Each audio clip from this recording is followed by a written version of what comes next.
You know, when Bobby Roode hit me with that beer bottle, yeah, it hurt. When Bobby Roode destroyed a friendship, it made me learn to forgive and forget. But when Bobby Roode brought my family into it, it's not business no more, it's personal. Bobby Roode, you and I both know this is the biggest match of our careers. This is my town. Welcome to Nashville.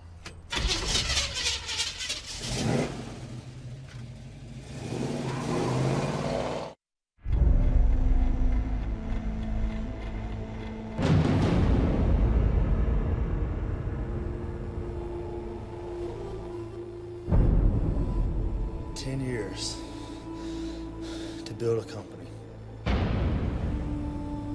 4 years to build a friendship. Beer Money was one of the greatest tag teams in the history of this business.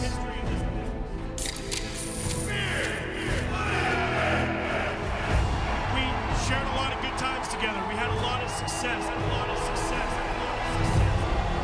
Being a part of Beer Money was one of the proudest moments, not only in my career, but in my life.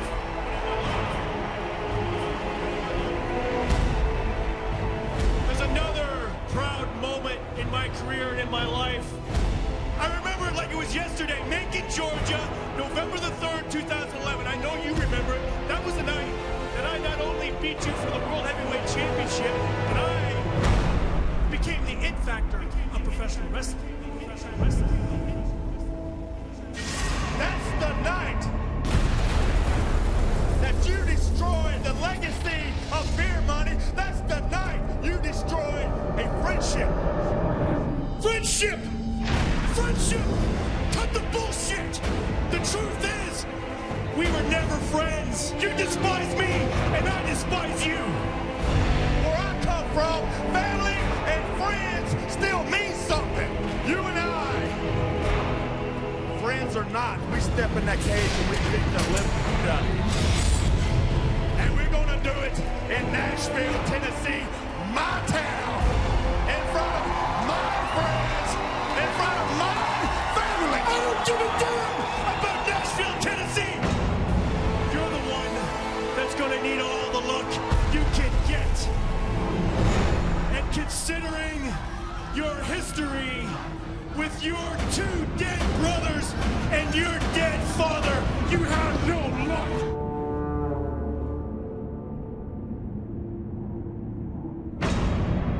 Years to build a company. 4 years to build a friendship.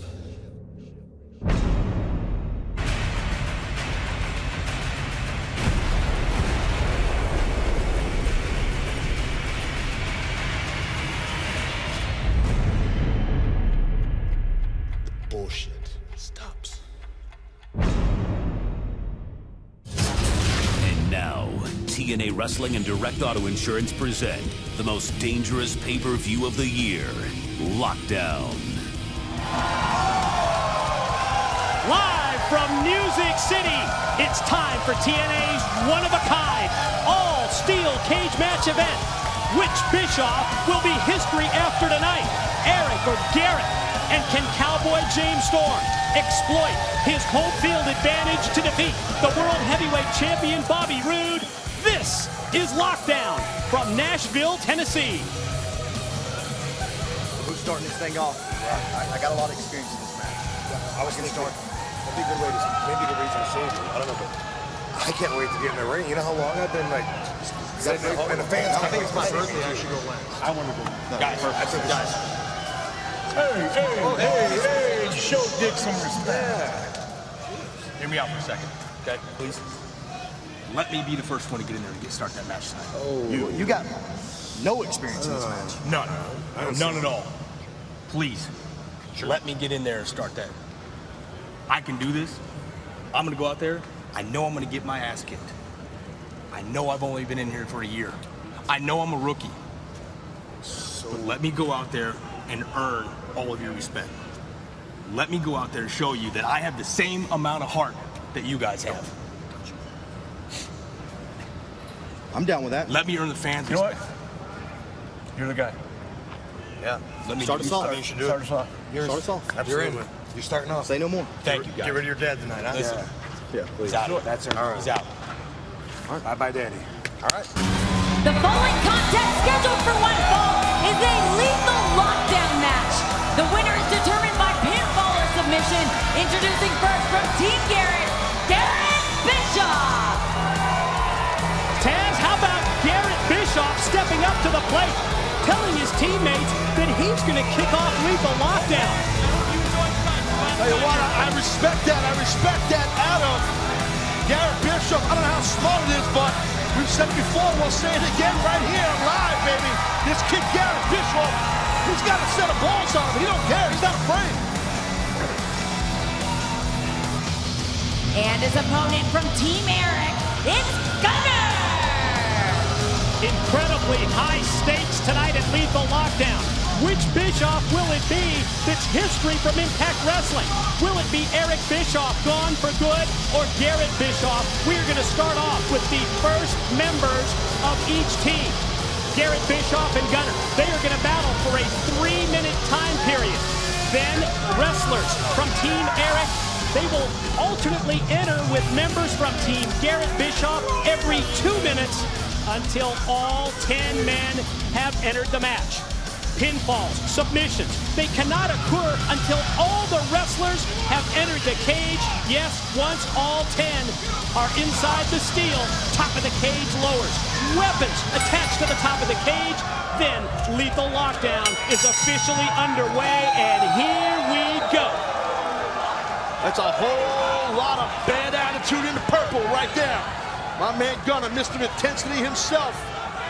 That's, I think, great move by Eric Bischoff to have him kick this thing off. And there's Garrett Bischoff. You can see it in Garrett's eyes. There's no back down in that kid. Maybe especially when you consider the history between these two. How many times that Garrett Bischoff has squared off with Mr. Intensity Gunner over the course of the past several months. Look at this. Garrett's giving up some size and strength to Gunner. And certainly experience. There's no shame in that. Most guys, they face Gunner giving up some size and strength. He's a big dude, but look at Gunner. I'm sorry, look at Garrett. Putting together a few kicks to the gut in a row there. We heard him tell his teammates he was out here as a rookie to earn respect from them. Uh-oh. Nice counter, nice counter. Oh, beautiful drop kick by Garrett. Another one by Garrett Bischoff. Oh, that Gulzo here, watch out. Wow, oh my God. There's the power game that you talked about earlier, the strength of Gunner coming into play. This kid, though, man, is quick. Definitely can see the athleticism in Garrett Bischoff. Beautiful drop kick in the second rope there. Oh.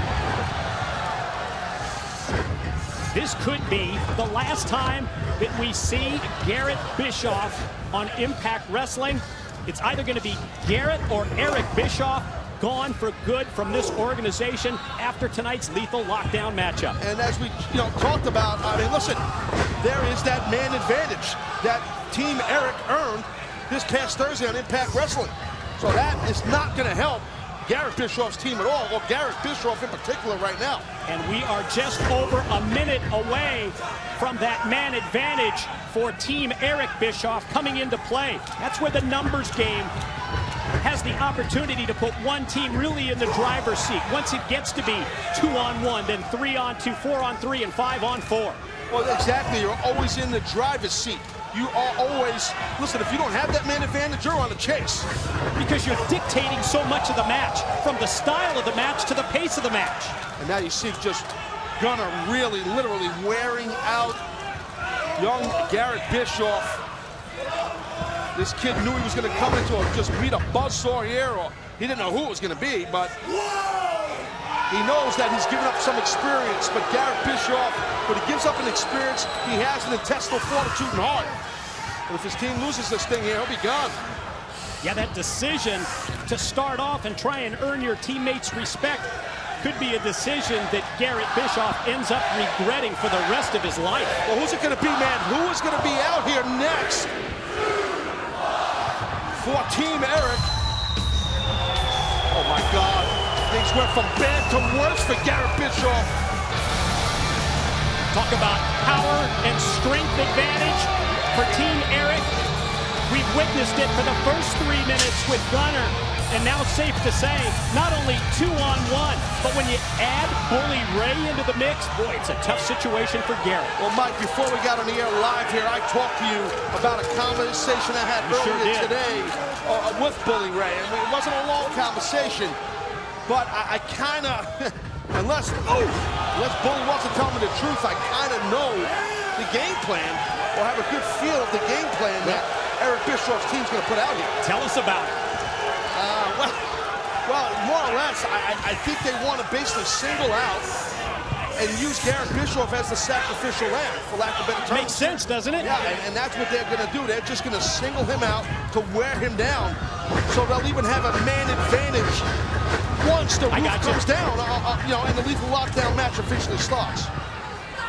Quick flurry of offense. Like a stooge on you. You got to rat stuff out. What's going on? From Garrett Bischoff. No, that's the insight that we appreciate.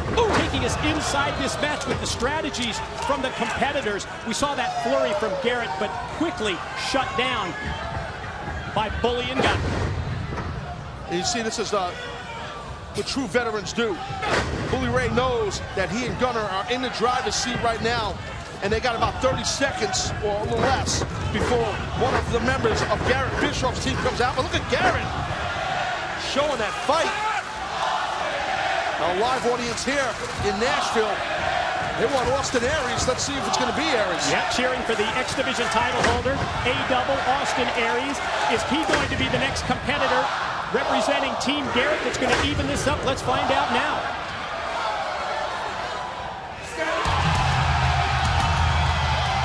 I guess asking, you shall receive. That's it. Knocking the steel cage door shall be opened unto you. Well, I'll tell you what, if I'm Garrett Bischoff, I'm like, hey, Aries, on the hop, homeboy. Get out here, hurry up. Again, to reiterate, as Aries hits the ring and evens the score at 2-2. It's not about pinfalls and submissions at this point. There's no referee inside the steel cage because that aspect of the match, pin or submission, does not come into play until all 10 men are locked inside the cage and the weapons are lowered, and Aries has really made a difference. Well, we saw that frustration, those issues that Aries, oh my God, backfire. Aries has had with Bully Ray recently. It's coming out right here, Mike. We saw Bully Ray on Impact Wrestling come out at the end of an Austin Aries X Division match and really physically take it to A-double. Aries has been looking to gain revenge for the past several weeks, doing so until that big boot out of the corner from the Bully. Well, there you go right there, that big boot, man. The timing of Bully Ray was able to shut down Austin Aries. And right now, it's even. It's 2-on-2. You got Aries and Garrett Bischoff for Garrett's team, and Bully Ray and Gunner for Eric Bischoff's team. In about 30 seconds or so, we're going to see who comes out for Eric Bischoff's team. Again, they have the advantage, the man advantage.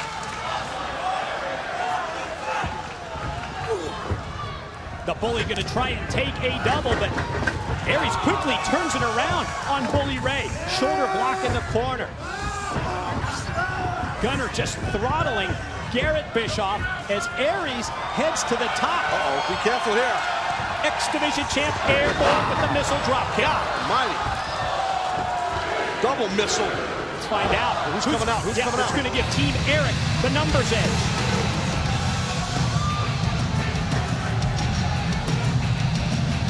That's Kazarian. Kazarian is in the house here. Yes, sporting a new haircut. A little fresh do going on there. Look at that nice gut wrench suplex by Kazarian. I'll recall from this past Thursday when the members of Team Eric Bischoff were revealed. The one thing that I think we agreed on, no weak links at all for Team Eric Bischoff. Kazarian, the third man, out. Now it's 3-on-2 in favor of Team Eric, and the beatdown continues on Garrett Bischoff. Oh my God, look at Garrett. It's just getting the back of his neck is getting just stepped on, driven by Bully Ray. And again, this is a bad time right now for both Austin Aries and Garrett Bischoff. A 3-on-2 situation for the next minute. History made as lethal lockdown kicks off our lockdown pay-per-view event here in Music City, Nashville, Tennessee. Still with the 3-on-2 edge. It's all Team Eric at this point. Yeah, it definitely is. Again, that man advantage is helping these guys, and look at that. Oh, my God. Did you hear that? Yes, sir. We're only sitting about 15 feet from that clothesline, Mike. That was sickening. Flesh on flesh right there. That was nasty. The impact of the clothesline out of the corner on Garrett Bischoff. Taz just mentioned it. We're just a couple of feet away from that cage, and you could hear it ringside as the contact was made. Yeah, you can see Gunner just full court press all over Garrett Bischoff, which lends to the strategy that Bully Ray kind of told me was going to happen. Just keeping that pressure on, but, well, about 5 seconds away to even this thing up. Somebody from Team Garrett's coming. Who's it going to be?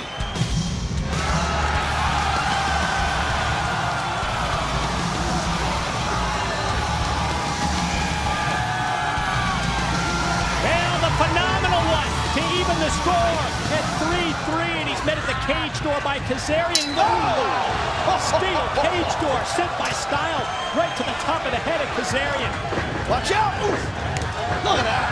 Unbelievable, gorgeous right there, beautiful and phenomenal. Watch the Pele from AJ. AJ Styles, as usual, phenomenally cooking on all cylinders. Think of how many big matches the phenomenal AJ Styles has had in this building, in this city of Nashville, Tennessee. This is really where he initially established himself, Taz. Well, I'll tell you what, Bully Ray established that running apartment building, wow, right into the body of AJ.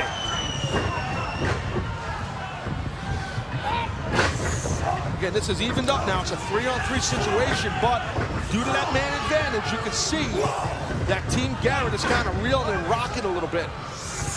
Yes, less than a minute away from finding out who's going to be the next representative for Eric Bischoff's team as AJ hits the drop kick on Bully Ray. Oh, wow, look at that, Mike. Austin Aries. Gorgeous elbow right there. Yeah, big offense from A-Double, and also trending as well. Yeah, moments ago we saw Garrett Bischoff was trending also, and just the world is watching right now, baby. Lockdown's in the house in Smashville, Tennessee. Talk about getting smashed. But AJ just chucking Gunner, but Bully Ray able to stop AJ in his tracks. Like one of those matches where it's so difficult because you can't turn your back, or you're going to pay the price. It's going to get worse right now for Team Garrett.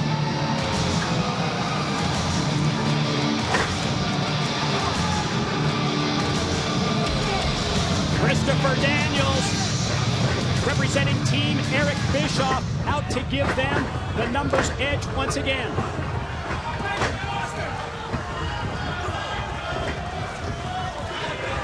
You can just see, I mean, Mike, we're up close to the action, being ringside, and the physicality, you can just hear it, especially with this steel cage, which is a weapon in itself. Monstrous structure. God, yeah, the most dangerous pay-per-view of the year, and that is being proven with every minute that goes by in this lethal lockdown steel cage match. The flesh, the bodies being tossed against the cage. Oh my God! Garrett Bischoff, good God, that kid was just driven so hard into that steel. That was insane. Yeah, we've got to bring it up again. Out here to earn respect, being the first man in. Watch Watch out for the bully with the double sledge off the top, right to the head of AJ Styles. But this decision to start Garrett Bischoff, #1 out here, could be something that he regrets forever because his career is at stake. Yeah, but you know, now he's getting whipped out here by Gunner. And think about it, we've been talking about the physicality and the danger of this match, and Taz, the weapons haven't even lowered yet. I know. Watch out. Another double sledge right at the top. Into the head of Garrett Bischoff. His head was driven right into that steel cage just moments ago, and he might have a concussion for me. That was just nasty.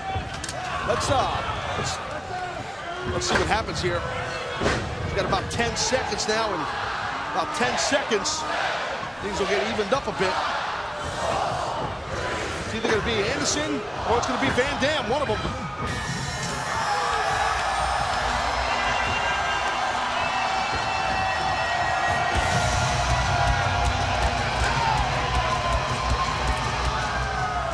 Oh, Mr. Anderson coming out swinging, baby. Mr. Anderson bringing the physicality. Representing Team Garrett Bischoff. And now that things have evened up at 4-4, it's the opportunity here for Team Garrett Bischoff to do some damage.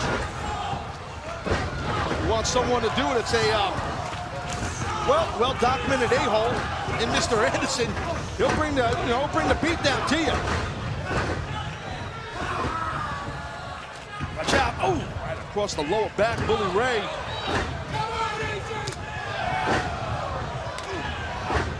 Look at AJ what an Bully. Exchange here. Yeah, they're just going punch for punch. Laying in rights, Bully Ray, AJ Styles. As we are under 1 minute. Look at that. Wow. Great power right there by AJ Styles to lift up.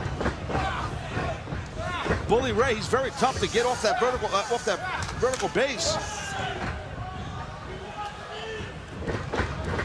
Now the double team. Whoa! The former Fortune mates, Kazarian and Daniels, taking it to their former partner, AJ Styles, with the double team. You know who's left? We're going to find out in about 30 seconds. Process of elimination, right? Yes, sir. Yeah, we can anticipate who that's going to be. Yeah, you tell him. You got 19 seconds. Go for it. Going to be none other than Eric Bischoff himself. Representing his own team. He's the 5th and final member. It's got to be him. Eric better hope that his team stays on top here. He would definitely be a marked man, especially from his son, Garrett. Garrett has been getting... Garrett has been in must outfits. He's been getting hammered. What's got to be going through the mind of Eric Bischoff as he comes towards the steel cage? Because this could be the last time that we see Eric Bischoff on a TNA pay-per-view event. Oh, absolutely. I mean, listen, let's not forget now, you know, Eric Bischoff, he's well-versed in competing. He's got an extensive martial arts background. So, this isn't a karate tournament, but he don't care. He's grabbing his own son. Look at this. Yeah, holding it. Holding Garrett Bischoff to allow... Wait, look. Did you notice where that slap was delivered to? Right across, looks like that Bischoff tattoo. That shot was on point. And again, another one's coming, buddy, I'm telling you. Oh my God, that's a good way to lose an areola. While he was defenseless. Look again, Eric's holding his son's arms. While his own father is loving this. But this is just, oh my God. Just taking their shots. As I said earlier, what Bully told me was going to go down, man.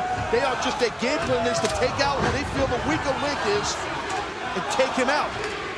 We're still 45 seconds away from the final member of Team Garrett Bischoff coming to the cage. But the fans here in Nashville are already chanting for Rob Van Dam. And I know Van Dam very well, and trust me, he is stewing back there. He is probably fired up and going to explode to come out here and kick somebody's head off.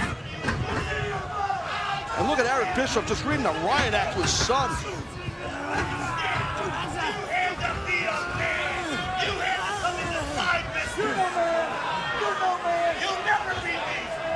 Boy, there's the jealousy factor. You had to come into my business. I don't understand how you can be jealous of your own son or envious of your own son's goals. Doesn't want to share the spotlight. Here we go.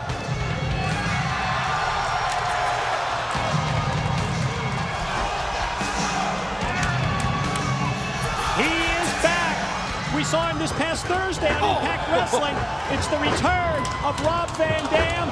You want physicality, RVD? Boy, he's got it for all members of Team Eric Bischoff. Trust me, my man will kick the taste out of your face in a heartbeat. Oh, monkey flip for Kazarian all the way across the ring. How about Eric Bischoff cowering in the corner behind Bully Ray? Yeah, I didn't notice that. You're right.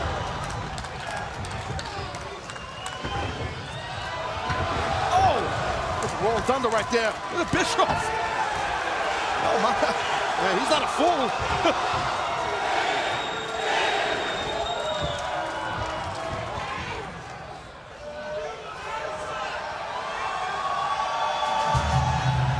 No, that's not the microphone dropping for Mr. Anderson.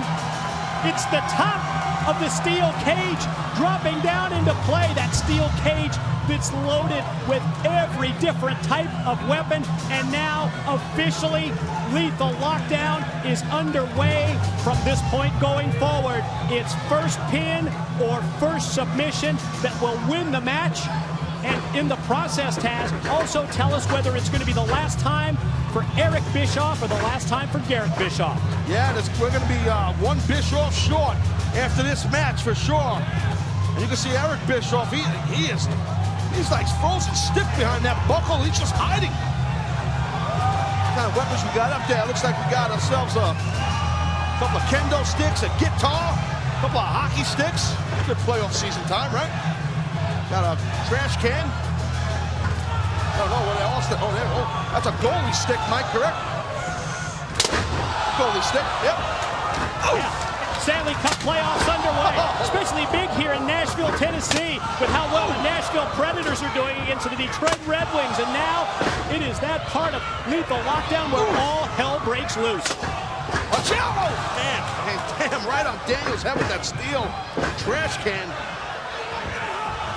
This is why it's so violent and so dangerous. It's all the bodies and weapons, and Eric Bischoff is still cowering and hiding behind that buckle. Oh! Oh my God, Van Dam with a steel chair, not a good mix. Not a good mix. Not if you're on Team Eric Bischoff, that's for sure. Not if you're near him. Trust me. You've been in there. Yeah. Oof. AJ wearing out the kendo stick across the back of Daniels. Here comes Aries' trash can lid for Bully Ray. There's no place for Bischoff to go in the corner. Look at this, though. Look at that. Austin Aries wearing out Bully Ray. Eric using Gunner as a shield. Again, Garrett Bischoff, I spot him. He's down in the corner. He's to the left of the screen right there. He was behind that post. You can't see him. He is down and in bad shape. Look at Garrett from behind. Look at the welts on his kid's back, body and his back. Uh-oh. Face to face, AJ Styles and Austin Aries have now got Eric Bischoff, and they're going to bring him in. Come on, bring him right into the cage. That's the way. It's kind of hard to hide in the middle of an 18-foot wrestling ring with big bright lights over your head. Oh my God, Eric Bischoff, he's in trouble here. Austin Aries can do whatever he wants to Bischoff right now. And just planted him mid-ring with the slam. Skids down across the face of Eric. Oh no. They motion to Van Dam. RVD heads to the corner. Oh my God. RVD's going to go high risk out of the corner. You know. Oh my God. Look how far away Bischoff is. That's a long way. He'll reach. That's a lot of ground to make up. Right, watch out. Oh my God. How about Gunner fighting right through Anderson, taking Van Dam dangerously off the top. Wow, look at Austin Aries. Full speed ahead corner drop kick by Aries on Gunner. I'm telling you right now, Gunner just saved Eric Bischoff in a big way. Again, keep in mind, we are at that point of the match where now it is about pins or submissions. Oh boy. Referee Earl Hebner in the ring. This could be. Long dot, long dot. Oh my God. Bully takes Aries, fires him with impact right into the side of the cage. Look at Anderson, look at that swinging neckbreaker counter on Daniels, and Bully Ray had something in mind. Excellent timing by Anderson, and look at this here. Whoa, whoa, whoa. That's a big man up top, right onto the top. He took Bully Ray and dropped him right across the chest of Daniels. And Kazarian trying to get something going here. Ooh. Kazarian kicks AJ in the corner after Styles had gotten the boot up just momentarily. Again, who's it going to be? Garrett Bischoff or Eric Bischoff, gone for good from Impact Wrestling. That's about to be determined in this Lethal Lockdown match as soon as we have a pin or a submission. Both Kazarian and AJ Styles on this top rope here. Both men are very well versed to be on top of those top ropes, and look at the strength here by Kazarian. And the agility as well, and nobody's more agile than AJ, who's making up ground. What the hell's going to happen here, Mike? Oh, my God! Long way down for watch Kazarian. AJ. He's got something in mind. What's he going to do? Oh, God! Dropped straight down with the elbow to the chest at Kazarian.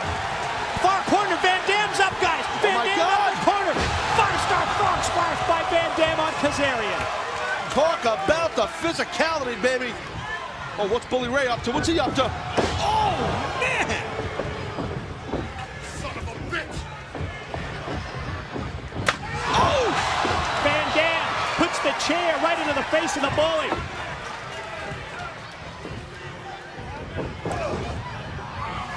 Look at that double underhook. Look at Daniels. Oh, my God. Face and head first. Daniels just planted Rob Van Dam there. Eric Bischoff still just trembling on the outside of that apron. He's literally shaking. Oh, quick recovery by Garrett Bischoff. Caught Daniels completely unaware. Look at Garrett, he's got the cover, but oh! Just as Garrett Bischoff went for the pin. Oh my God! His own father takes the kendo stick. And you can just see the red marks across the back of Garrett Bischoff with each blow.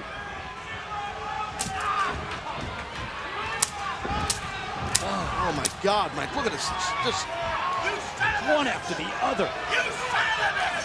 I told you! I told you! I told you!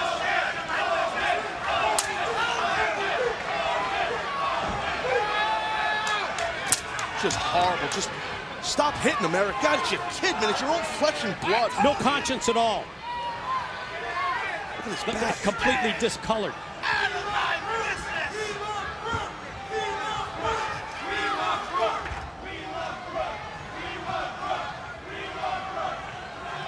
Look at his back, Mike. Look at that. Look at Garrett Bischoff's back. Or just the welts.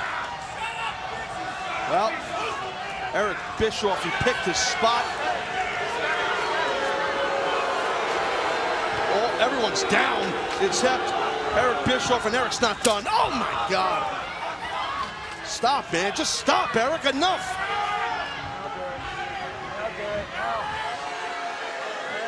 Bischoff reveling in the spotlight.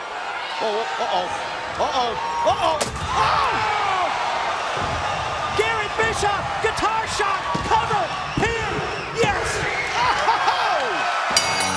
Your winners, Team Garrett! Can you believe it? Oh, man! What a shot! Garrett Bischoff and his team victorious at Lethal Lockdown. And you know what that means? Plain and simple. Eric Bischoff is gone for good. That's right. Eric Bischoff history from Impact Wrestling. He can't even use the Bischoff name anymore. Eric Bischoff gone from TNA. Oh my God, I can hear the marching band right now. I don't know how that all came about. Garrett Bischoff was getting torn apart with that kendo stick by his dad, Eric Bischoff. And Eric Bischoff, as you said, he was just gloating a little too much. Garrett grabbed himself that guitar and, well, Eric Bischoff, Gonski.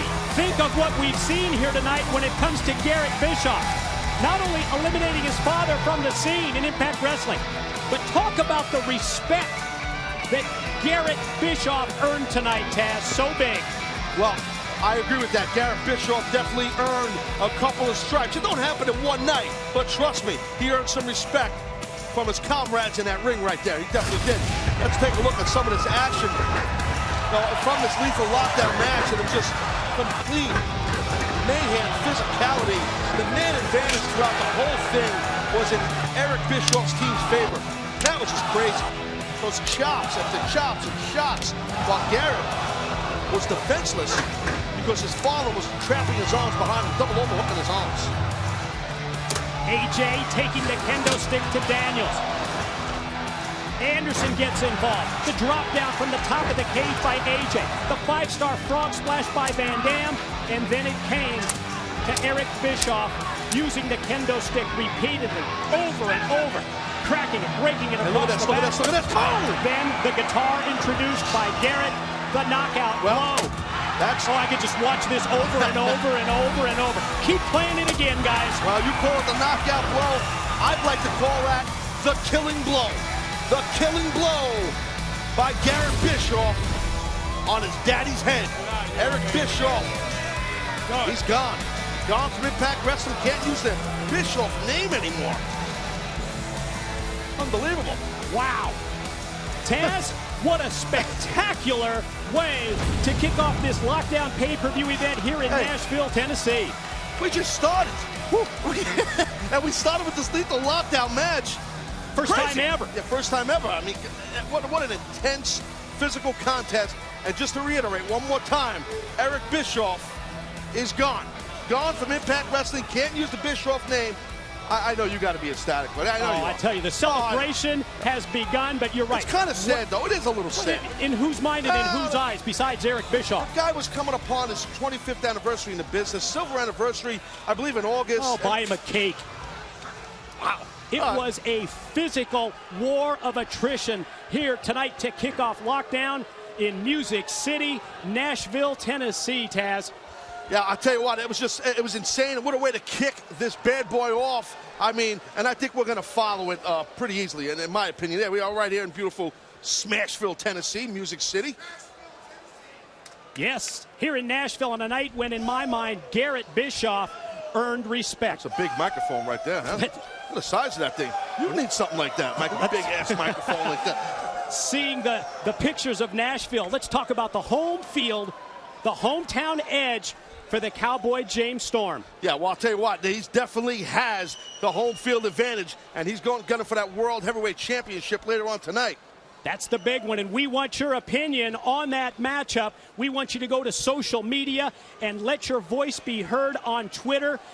Tell us whether it's going to be Team Roode or Team Storm victorious, and we will update you throughout the night here at our lockdown pay-per-view event in Nashville. Ready for some tag team title action? Of course I'm ready for some tag team title action. Why wouldn't I be? It's up next. Following contest scheduled for one fall is for the World Tag Team Championship. Introducing first, the team of Alex Shelley and Chris Sabin. The Motor City Machine Guns. Tag team title matchup, and yes, the challengers are back. You think about it, just after Alex Shelley returned from a shoulder injury last year, partner Chris Sabin sidelined with a torn ACL and a torn MCL, and now after a year away, Motor City Machine Guns, from what we saw on Impact Wrestling, they look to be back at full strength. Oh, no, I completely agree, and listen, Motor City Machine Guns are always a major threat. The champions on their way right now. And their opponents, the World Tag Team Champions, Magnus and the Samoan Submission Machine, Samoa Joe. Since emerging victorious back in the Wild Card Tag Team Tournament, then winning the titles, and against all odds back in the month of February, Samoa Joe and Magnus, they have turned back all challenges. Yeah, I'll tell you what, I've been a fan of these two men as a team. Once they first put this team together, everybody was like, I don't know how well they're going to do when they were in that tournament and stuff. I kind of felt, I'm not tooting my own horn here, you know, toot, that's my deal. If nobody else puts me over, I got to put myself over. But you know what? I kind of felt like these guys had a certain chemistry, and we've seen that chemistry come forward, hence why they are the World Tag Team Champions, Joe and Magnus. But there's a serious threat definitely in front of them in the Motor City Machine Guns. Different styles between these two teams. Now, starting with this matchup and going forward throughout the night for the balance of this lockdown pay-per-view, you can win the steel cage match by one of several ways: pinfall, submission, or escape the cage, meaning go through the door or over the top and down to the floor. So 3 options in all the matches. from this point going forward tonight? Yes, sir. Yes, sir. Thank you, Dr. Rulebook. Well, we had to establish that after Lethal Lockdown, which was just pinfall or submission only. Oh, I know that, Mike. You don't have to tell me that. I know everything. Bring it forward, Taz. Bring it forward. All right. All right, well, here we go now. World Tag Team titles. We're going to hook this bad boy up. I really enjoyed the pre-match comments from the champions from this past Thursday on Impact Wrestling, because they showed respect for the challengers, but it was mixed with self-confidence in themselves. Magnus admitted that the Guns are arguably the best team ever in TNA, but then he quickly added that he and Samoa Joe, they are the best now. Well, I agree with Magnus on that, and it's definitely an awesome accolade to have, that people feel that you're the best team, and one of the best teams of all time and whatnot in the world and all that jazz. But at the end of the day, it's what have you done for me lately? And I think that was Magnus's point. They are the World Tag Team Champions now, so that makes them, Magnus and Joe, the best team in the world. Oh, nice slide right there. Standing switch for Magnus, gets caught by the Shelley elbow, and Alex puts on the brakes and then gets dropped with the clothesline. Magnus the quick cover and barely gets a 1 count. Yeah, Magnus again, a little bit larger than Alex Shelley, but you gotta be careful with Alex Shelley. And there's a tag right there, by the way. Sabin is legal, unbeknownst to Magnus. Quick double team by the Guns. Stereo round kicks to the back. Here we go. Quick pin attempt by Sabin as the Guns try to go for the title here in the early going of this Tag Team Championship match. Little fireman carry right there out of nowhere. You don't see that move much anymore. I like a little fireman's carry. Here comes Samoa Joe. Certainly a contrast in this match, Taz, and I want you to reference it here and give us your thoughts. Not only in size, power with the edge going to the champs, Samoa Joe and Magnus, but let's talk style difference as well. Yeah, well, I was saying that earlier. I mean, look, obviously the most of the machine guns, they're going to try and just fly around this ring and do some devil-may-care crazy high-risk maneuvers, where Samoa Joe and Magnus, they're going to ground and pound and try and take you down and beat you up, hook in some different submission holds, and that's definitely in Joe's wheelhouse, as the expression goes. And probably at the end of the day, in the end of the match, it's the team that is able to take that edge that they have and use it to their best advantage that's going to emerge victorious in this match at Lockdown with the World Tag Team titles at stake. I'm surprised that Chris Sabin is trying to do a running tackle to knock down Joe. Oof. Wow, slap across the mush. Oh, I thought he was going for a crucifix, but no, it turned into this version of a sunset, and it's the quickness we're talking about out of Chris Sabin. Connects with the drop kick to the side of the head of Joe. Heads to the corner, and the tag is in. Shelley's legal as he's up on top. Notice how Sabin, just the nuances of excellent tag team work. Sabin, when he hit his offensive move, he got a quick front face lock, and just like that, pulled his opponent right over to Alex Shelley to his corner real quick. No wasted motion, no wasted movement at all. Shelley floats over on Magnus, rocks him with the right, and now pinball back and forth between the challengers. Oh, God. Maybe it's more like pachinko. They got pachinko over in England, right? That's where Magnus from England, right? Yeah. Not pinball. They don't play pinball in England. They play pachinko. Right? That's Japan. Here come the Guns. Oh, man, Shelley went up the back of Sabin and crashed and burned in the corner. Now Magnus caught between the challengers, catches Shelley in mid-move. Gonna go fall-away slam, and he took Shelley and tossed him overhead, and he went right into Sabin. Not sure if that was the plan for Magnus or it worked that way, but damn, it sure was effective. Yeah, very effective, and you see Magnus pulling Sabin over to Samoa Joe's corner. Let's remember now, Sabin coming off an injury. Yep, talked about it earlier, the torn ACL and MCL, so it's something that you certainly have to watch as this match progresses. I know you talked about it, I just wanted to talk about it a little bit more. Sure. Reinforcing it's something we have to do. You're okay with that. Watch this, Joe the cover.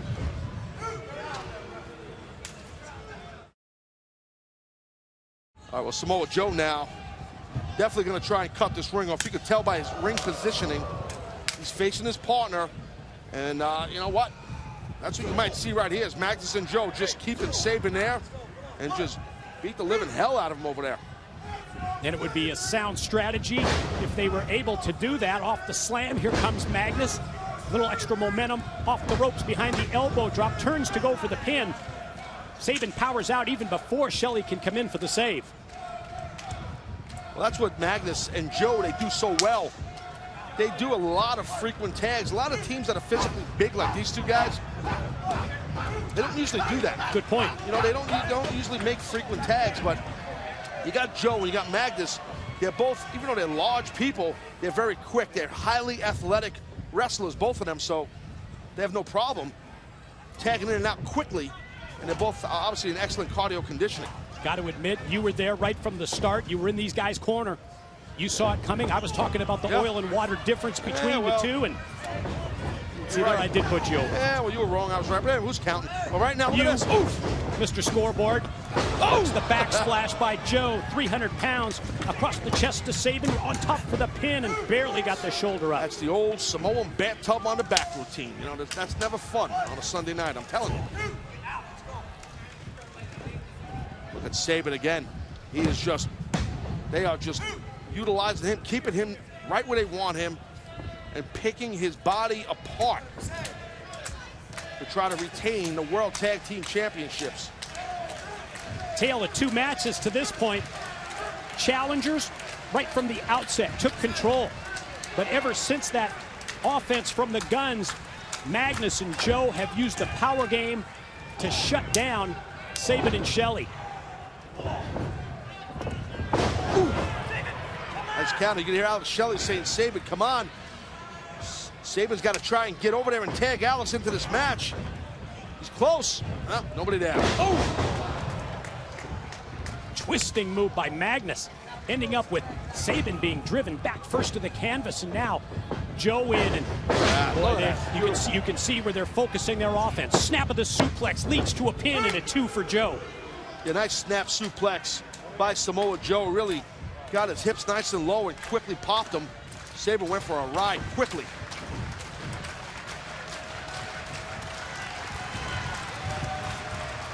And the champs continue this game plan that we've seen with the ring being cut off. Is Sabin going to try and fight his way out of the corner? Whoa, whoa, whoa, look at this. How about that? Ooh! Boot for Magnus. DDT for Samoa Joe.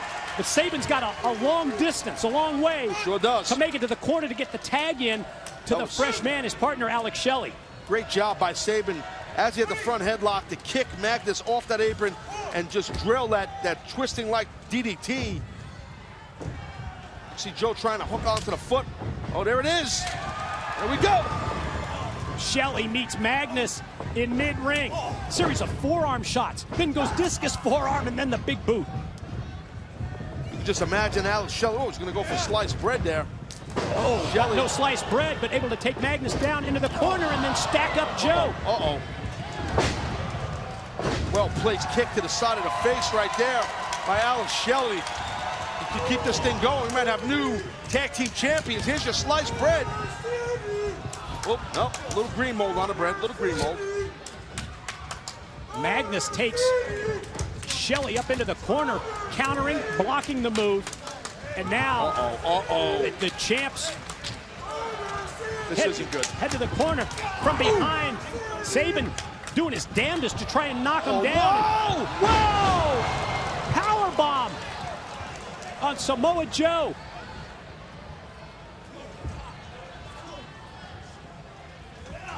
Magnus and Shelley fighting at the top. You see that right off the side of the steel cage goes the head of Magnus.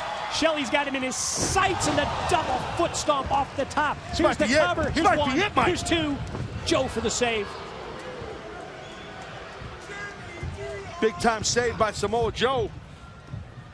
Might have crowned new champions right there if Joe didn't make that save. Oh, my God.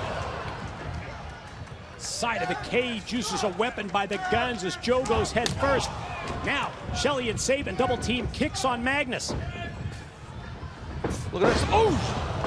Could do it. Could be new champs. Sit down cover by Shelley. No, just two. Good job right there. Good job. Able to kick out of that. Sense frustration from Shelley, not getting the 3 count on the double team. What's this now, Mike? Look at this. Sabin motions, they're going to finish him off, but Joe comes in. Not only pulls Magnus out, but applies the rear naked choke to Sabin. He's got that choke on, and look at Magnus. He's got a full Nelson, it looks like, on here, and he's counter out of that. Joe's going to choke out Sabin. Uh-oh. Going for that sliced bread, buddy. Here it is. And he hit it. Oh, he got it. Shelley hit it. Here it is. Here's the cover. Here's 2. And Joe gives up the choke to come across and break up the pin. He had to. And that could piss you off if you got a good submission in on a guy and you got to break it up to save your partner. But Joe had to. You're right. Going for that. Yeah, we've seen this double team move in the past. Oh! Snapmare elbow drop. This time the elbow drop does not connect. Shelley rolls up Magnus. Shoulders down for, just 2. Oh, big boy Magnus able to roll through that. That was close. That's the first time we've seen them miss that snapmare elbow. That has been a double team combination that has gained them so many victories, including the tag team titles. And he keeps going for the sliced bread. Oh! Doesn't deliver. This time the big slam by Magnus. Oh! Joe out of the corner. Uses Sabin as a weapon against his own partner, Shelley. Dropping him down across his chest. Didn't work the first time. Will it work this time? Snapmare, elbow, cover, pin, and 3 count. Your winners and still World Tag Team Champions, Magnus and Samoa Joe. There were several times during that match where we almost crowned new tag team champions. That was not easy for the champions. They found a way to get it done, and they retained their titles. Not easy, Mike, I'm telling you. The return of the Motor City Machine Guns. Their first opportunity to once again hold the gold to become World Tag Team Champions comes up short, but it was an incredibly competitive match. As Taz, we are about to go back and take a look at the highlights of this tag team title showdown tonight here in Nashville. Well, yeah, I mean, listen, it was a very exciting moment here to see the Guns come out, get ready to get an opportunity at those tag team titles. I gotta say this, though, for a good chunk of this match, Chris Sabin, he was getting torn apart. You could see the champions, their idea was to pick out Sabin as the guy they wanted to wear down. But once Sabin was able to hit that tag to Shelley, the Guns came at him hard, buddy. Saw the double foot stomp. Sliced bread out of the corner. Shelley finally hitting it. Goes for the cover. Joe gives up the rear naked choke submission attempt to make the save. Absolutely. It was a hell of a matchup. Definitely great job by the challenges. I mean, just not able to get it done here. And then it was that patented double team move from Samoa Joe and Magnus. And it does the trick. They went to the well twice on it. Didn't work the first time, but they capitalized the second. And there you see the result. Samoa Joe holding the gold as one half the TNA World Tag Team Champions. Joe and Magnus victorious tonight at Lockdown as we send it to JB with Robbie E and his bouncer, Robbie T. We are backstage monitoring your tweets. Who do you think is going to win the main event tonight? Include Team Rude or Team Storm as a hashtag in your tweets. Now, one coming in for Robbie E. They want to know tonight, will it be GTL, Jim Tan Lockdown? Hey, bro, check him out, bro. I don't trust Jeremy Borash. Bigger up, check him. Is he good down below, bro? He's good. He's good. He's good, bro? What's up, JB? Jim Tan Lockdown? Yeah, that's cute. But after last month at Victory Road, bro, when Devon screwed Big Rob and Bigger Rob out of the TV title, it's going to be more like GTH. Jim, Tan, and hamster slaying. Because Devon, not only are you not on the list, bro, you're not on Robbie E's level, bro. And I guarantee I'm leaving Nashville a 2-time TV champ, and I guarantee I'm leaving Nashville continuing my reign being the greatest TV champ of all time. And then, Big Rob and Bigger Rob, we're gonna hit Broadway, bro. And we're not line dancing, we're gonna be fist pumping. Oh, you ain't on the list, bro. Let's do this. It is a confident challenger, Robbie E, as we head to our second championship match of the night here at Lockdown. TV titles at stake. Here we go. The following contest scheduled for one fall is for the Television Championship. Introducing first from the New Jersey Shore, accompanied by Robbie T. Robbie E. Big Rob and Bigger Rob. Perfect fit right here in Nashville, huh? Oh, you think? My man from the Jersey Shore, Robbie E, and his bouncer, Robbie T, from Wales, somewhere near the Pacific Ocean somewhere. I don't know where's Wales. Is that Australia or something? No. Newark. They're near Newark. Let's go back to the perfect fit. Possibly. Which one's it? But the perfect fit for the guys from the Jersey Shore, Robbie E, here in Nashville, Tennessee, the town of honky tonks. Look at Robbie. You gotta love Robbie E, baby. Oh, my man. Oh, rematch time. And his opponent from New York, the television champion, Devon! It was a huge win for Devon back at our Victory Road pay-per-view event. First ever singles championship for Devon, becoming the TV title holder, defeating Robbie E. That after 23 times as World Tag Team Champions. Well, yeah, it's no secret that this man right here, Devon, is very used to being a champion in the world of tag team wrestling, obviously, but I'll tell you, I really believe that Devon I know how excited and happy and elated he was to become a TV champion. But if he can get past the former champ in a man like Robbie, Robbie E, who's held that TV title for a long time, and definitely, no matter, put aside the fist pumping and the crazy fluorescent tights and the It's hard to just put that aside, but I know what you mean. No, it is, but I mean, Robbie E, he's a player, man. He can get a gun in that ring, man. He's a hell of a wrestler in there. He's a former champ for a reason, so Devon, you gotta be careful here. That's what's at stake. TV championship. New champion proudly holding the title belt over his head as it is displayed and shown to the challenger, Robbie E.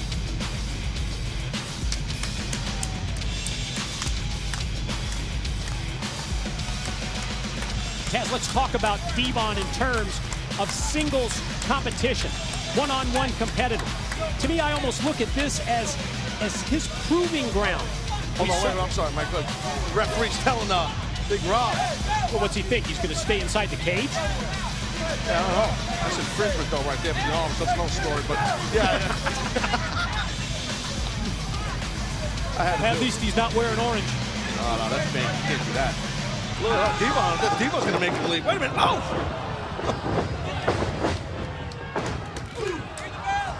Oh, by hook or crook. Big Rob's going to be away from that rope and that cage. Bigger Rob, right, exactly. Large Rob. You were trying to make a point. I interrupted you. What was it? Not the first time tonight, and probably not the last, but you're right. Singles competition for Devon. I look at this as a proving ground for him after being, well, talked about for so many years as a tag team specialist. For him to finally win that first singles title, that has to mean so much to him. Yeah, definitely. I mean, listen, you know Devon very well. I know him for a very long time, but sure. And you know the type of guy that Devon is. That type of stuff will motivate Devon. The naysayers, people that are negative on him, you're a tag team guy, you got a championship now, okay, you're not going to be able to hold on to it. That's going to motivate a guy like Devon. You can see Devon change his body. He's in great shape. He cut a bunch of weight. He's got more muscle on his body. Does a lot more cardio work because he knows there's no one to tag to anymore. No downtime. No downtime. It's all you, one-on-one.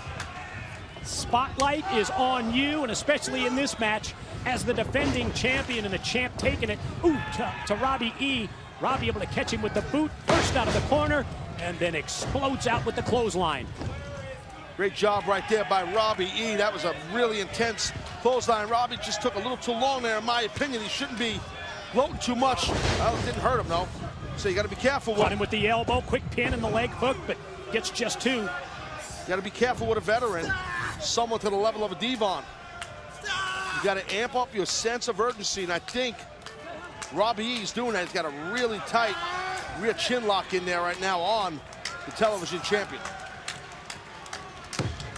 Challenger neutralizing the champ, keeping Devon down, and Devon going to try and get back up, and successfully does. Back up to his feet, rifling off the elbows to the midsection, and then cut off again. Elbow, caught him flush, quick pin, here we go, cover. Yeah, you can't get, you got to be careful if you're Robbie. You don't want to get too frustrated in that, All right, so the guy kicked out. You can see that Robbie's gone for several covers early on in this match. I mean, he definitely wants to try and catch Devon sleeping, which is going to be tough. Oh, right on a yam bag right there. Holy foot bag, you see that? I saw it. Devon making contact with the top rope. Robbie E crashes down, crutched up on the top rope, and now looks like here's the chance for Devon. Take the Devon offense right to it. Nice, quick drop step into a reversal by Robbie E, but didn't matter. Devon able to drop him with that shoulder. Devon back with the power game off the shoulder block, turned around and sent it to the corner, and then a nice clothesline out of the corner by the TV champ. See Devon's face, man. Is he locked and loaded or what? Oh, he is into this matchup. Drop down, neck breaker.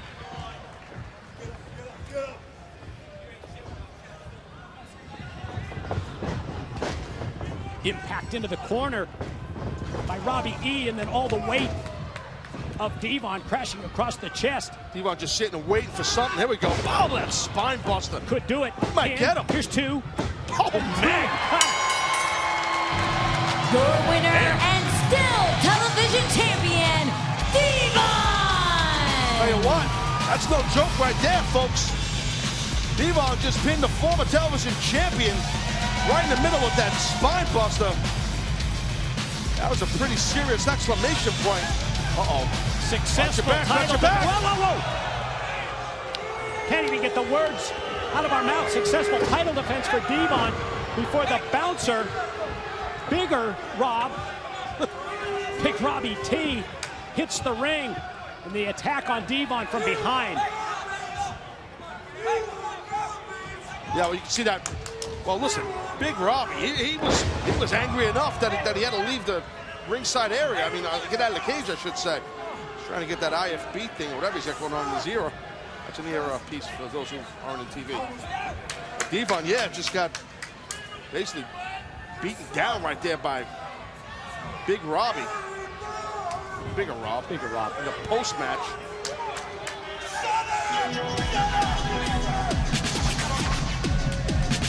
Well, Devon remains the TV champion, successful in the title defense here tonight at Lockdown. But boy, then he gets laid out with this post-match attack. It all started with the big slam from the bouncer.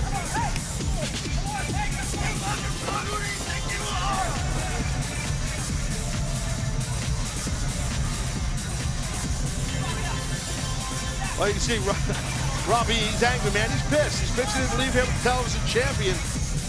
Got outdone, man. Gotta be honest. Yeah, but happy with what they did to Devon. Devon, TV champ, laid out. We're gonna send it to JB, Jeremy Borash. We understand he is standing by at this time with the Blueprint, Matt Morgan. As we continue here at Lockdown, we are monitoring your tweets backstage. We want to know who you think is going to win the World Heavyweight Championship title match tonight in your main event. If you think it's Bobby Roode, include Team Roode as a hashtag in your tweets. If you think it's the Cowboy James Storm, include the hashtag Team Storm in your tweets. Let's get a tweet here from Sal Ashworth. He wants to know, to the Blueprint, Matt Morgan, what's more important tonight, ending the streak or getting revenge on your opponent, Crimson? That's a hell of a question, JB. Look, I got into wrestling 10 years ago to do two things: make as much money as I can for my family and win championships. But I can honest to God say, for the first time in my career, I'm going into a match with a completely different mindset. And to answer that question more directly, I'm going into tonight's match with nothing short of revenge. Sweet revenge, Jeremy. You see, the whole world saw him turn his back on me. The whole world saw him spin me around and stab me square in the back, and then run his mouth about it week after week after week. Tonight, Crimson, you answer for your sins. Tonight, that ain't no steel cage to me, son. Tonight, that is a prison cell. And tonight, I make you my little red-headed bitch. Morgan and Crimson later tonight at Lockdown. But we continue on with yet another title match here in Nashville, Tennessee. Knockouts Championship at stake, and let's break it down. Let's preview this title bout for the bullet points. When TNA introduced the Knockouts back in 2007, Gail Kim became the division's first champ at Bound for Glory. She returned last year and defeated Velvet Sky to win the title. Velvet finally became champ in 2011 at Bound for Glory, but when she lost to Gail Kim at Turning Point, Velvet never received her title rematch. And it was recently on Impact Wrestling when Velvet cemented her position as #1 contender, winning the Knockouts Championship Challenge. Tonight, Velvet looks to regain the gold by ending the 5-month reign of Gail Kim. Knockouts are next in the steel cage. The following contest, scheduled for one fall, is for the Knockout Championship. Introducing first from the Big Apple, Velvet Sky! Yeah, buddy. Well, this should be one hell of a Knockouts title match. I'm kind of pulling real hard for Velvet right here. And what the heck? This is 3 weeks in a row, bro. Settle down. Settle down. I gotta have a little talk. I gotta have a little chat with Velvet. I gotta have a little chat. You're more interested in the pigeons. We got the cage, the pigeon coop. We got the whole 9 yards. And your opponent, accompanied by Madison Rayne, the Knockout Champion, Gail Kim! The champ's got a little backup. Yeah, she sure does. And she's also got Madison Rayne behind her. Set that up on a team for me, Ron. It was too easy. It was a layup. Taz with the slam dunk. Madison Rayne, a Knockouts champ. She's out here with her BFF, Gail Kim, and Gail. All because of the tiara. Oh, yeah, she gave it the crown, right? The tiara? The crown? Yeah. A crown is never going to get over in a business. Anybody who has a crown, that's never going to get over. You know that. I don't know why she would even do that. Anyway, I digress. But, hey, you see, Gail Kim, I had a little chat with Gail earlier today. Well, you're just talking to everybody, aren't you? Well, people talk to me, Mike. I'm a nice guy, you know? So I had a little talk with her. Right. She is really in the zone, man. She's focused. Gail Kim's very focused tonight. She knows that. Oh, watch out! Look at this roll up. Roll up by Velvet. She knows that Velvet Sky is an extremely legitimate threat towards that that knockout title that Gail has. So Gail set up. She's asked, "I'm bringing my A game tonight, big time." I said, "Gail, you always bring your A game. Come on." And we saw how serious she was. The pre-match attack, even before the opening bell, to try and take advantage. Ooh, wow. Oh, man, out of nowhere. How about that kick from Gail Kim? Yeah, very well done right there. That came out of nowhere. If you could fight from the bottom like that, that makes you lethal as a competitor. Male, female, don't matter. Yeah, because it's simple when you're in control, in that control position, to continue with the offense. But it's when you're down defensively like that that it is so impressive that she's able to get that offense started. That comes with years of experience. You can fight from the bottom like that, but you see, look at that. Nice, well placed in the middle of the back with a high knee from Gail Kim. And Velvet not only has to deal with Gail inside the cage, but also the bad mouth from outside, courtesy of Madison Rayne, the queen. I don't think Madison has a bad mouth. I think she has a very lovely mouth. That's my opinion. She was bad-mouthing Velvet. Oh, beautiful smile right there by Madison Rayne. Tiara-less, as we pointed out. Velvet. Sudden stop, puts on the brakes in the corner, does the challenger, and Velvet gonna fight back with series of offensive moves. That's what Velvet needs to do. She needs to string together a bunch of maneuvers in a row here to really get the champion, rocking. So it's tough to do with Gail. She wrestles so defensively so well. This looks like Gail trying to escape, which would she would retain her championship. Oh my God! Definitely one of the options. Yes, it's pin submission or escape the cage. Roll up here, got the leg hook. No, just two. Just an abyssal drop kick from the top. You see that? Okay. I guess you weren't impressed with it, Mike. No, I am impressed with the knockouts, as always. And Gail, just an offensive force in this match. Backbreaker across the knee and holding and positioning. Velvet stretching on her body here, just contorted, including the neck. of Velvet Sky. Yeah, you see Velvet's trying to put a knee in the face, it looked like, of Gail, but she couldn't get it done because Gail's holding her thigh down, pushing Velvet's thigh down. But there's one knee, there's another, so it worked. That's the only way to counter out of that. Uh-oh. Yeah, the unique submission move applied by Gail, wrapping the leg of Velvet Sky. Using the back of her head here to wrap the leg around What's she doing with the other? She's getting some inside control on the inner thigh, I believe. Crank on the ankle as well. Yes, crank on it. Watch out. Oof. Free leg of Velvet. Kicks Gail away, comes right out of the corner with full speed.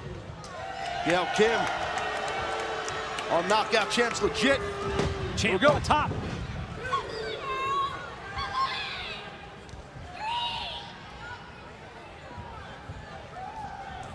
Yeah, Gail just continues the offensive assault on Velvet. Now taking her down in a position here where Velvet's going to have a tough time to fight back. Yeah, well, you can see the game plan is real simple for Gail. For Gail Kim. She's just trying to wear down Velvet Sky.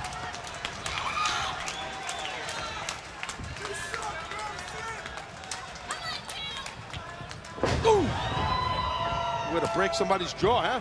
Nice counter. Drop down with that jawbreaker by Velvet, but still feeling the effects of the offense of Gail Kim.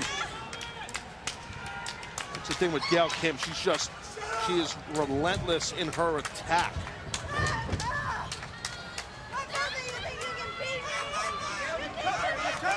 And it has been the champion in control from the majority of this match, Taz.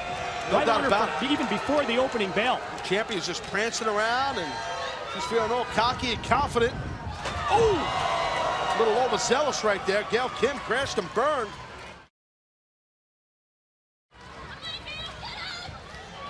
Quickness of Velvet comes into play. Yeah, but can Velvet get up and capitalize? That's the key, Mike. You know, can she get up and capitalize on the miscue by Gail Kim? Gail out of the corner continues the offense. Velvet fighting back from her knees. Two exchanging strikes, but now a series of shots by Velvet Sky, and it's punctuated that time. First by the clothesline, then the running back elbow. Well, here comes Velvet Sky. She's looking good right here. Look at this, look at this. Ow, beautiful job right there. Nice. Well done on that head scissors and... Ooh! Basement drop kick on target. Look at that bulldog right there, and Velvet Sky, she's all fired up right now.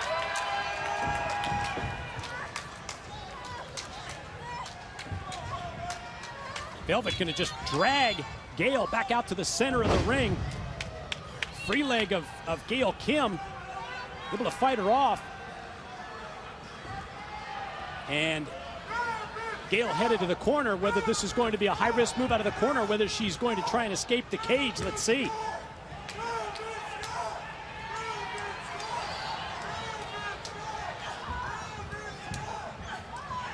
They gotta look at Velvet now, trying to stop whatever. Uh-oh, oh boy. Series of knees to the head of Gail. It's dangerous. This is a dangerous position up on top of the cage. Watch out here. Oh my God. Oh my Power bomb out of the corner off the top. Jeez. Oh man, that was bad. If Velvet Sky can get across and get a pin, but we're going to take another look. Watch first. Gail's Look at head. the impact. Watch her head. Oh man. Velvet slow to recover. Look at her head. Oh my God. That whiplash. Oh jeez. This could do it. This definitely might do it. Double stack of the legs. And wow, look at that ring presence right there by Gail Kim. God, I hope she's okay though, Mike. I got to tell you, I hope she's okay because she landed on the back of her head really hard.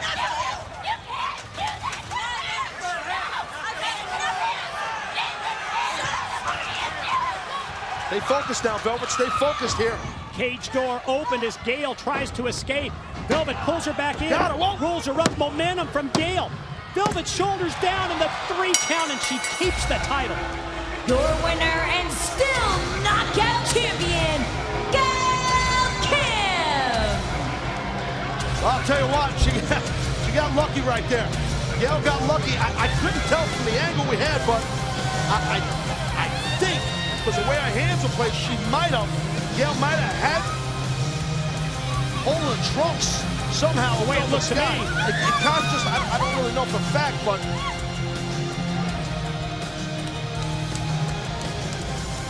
I'll tell you what, she leaves with the Knockouts title. She walked into this thing with the Knockouts title, and she's leaving with it, meaning Gail Kim. That's real tough right there for Velvet. I feel bad for her. Opportunity right there. She had to roll through. She rolled right into that, but she was going to get the victory. But an excellent counter by Gail Kim. I mean, if she hooked the trunks or not. Let's see, I think we have a shot of it here, Mike. Let's take a look at the roll through here. So Velvet goes for the roll through like an O'Connor roll, I believe, right? And then watch what happens here. Nice counter. Yeah, sure enough, there it is. Gail Kim, little highway robbery right there to retain her championship. You with us, Mike? I'm Mike with working? you, Taz. You good? All right. Looking at Velvet Sky. So am I. And thinking of the tough position that Velvet was in. Never received her title rematch. Went back on Impact Wrestling. She earned that title shot, winning the Knockouts Championship Challenge. And then here tonight in Nashville, Tennessee, the night when that she had pinpointed to regain that championship belt, she falls short because of the shortcuts from Gail Kim that started with the outside interference of Madison Rayne. You know as well as me, and Velvet knows this too. Look, anything can happen inside that ring, especially inside a steel cage at a show the size of something like Lockdown. You know what I mean? Anything can happen when the Knockouts title's on the line, or any championship for that matter. Sometimes the champions got to do what they got to do. I'm not condoning what Gail did, but I could see why Velvet would be pretty PO'd right now. Gail Kim victorious in keeping the Knockouts Championship. We are asking you throughout tonight to vote. Give us your opinion on who you think is going to win our World Heavyweight title matchup. We want you to go to our Facebook page and vote for the winner of that World Championship match. It's facebook.com/Impact Wrestling. Vote for either Bobby Roode or James Storm. Cowboy here in his hometown, gunning for the gold. Cowboy's got all of them. Oh, wait a minute. What? What's it? We're going to be graced with some elegance, I believe. I mean, if you're going to have an on-camera busted. Hey, why not? Two-time Hall of Famer, my friend. Dirtiest player in the game, my friend. Jet flying, limousine riding. Wheeling dealing son of a gun. We just cut Flash promo. The Nature Boy coming out with a little surprise. Style and profile and looking sharp as a tack as always. How much do you think that suit costs he's rocking right there, Mike? What do you think that thing costs? Thousands and thousands. Definitely more than that Men's Warehouse bad boy you're wearing. No offense, Mike. Excuse me, Mr. Blackwell. The Nature Boy, baby.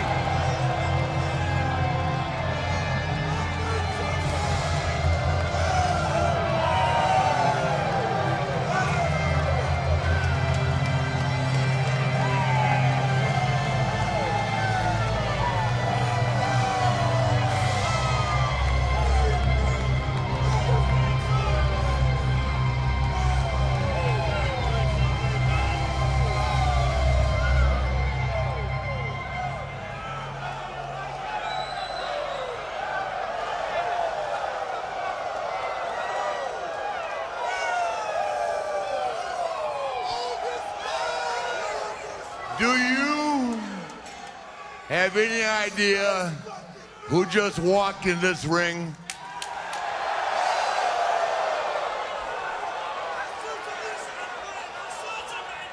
No, hey. I'm asking you a damn serious question. You in the front row, fat boy, you know who I am?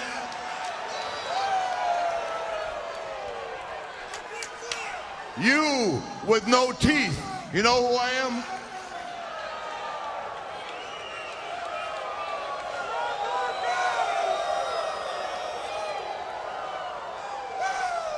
I am the Nature Boy. Ric Flair, whose life gets greater and bigger every day. You know why? You know why? You know why? 'Cause I'm that damn good, that's why.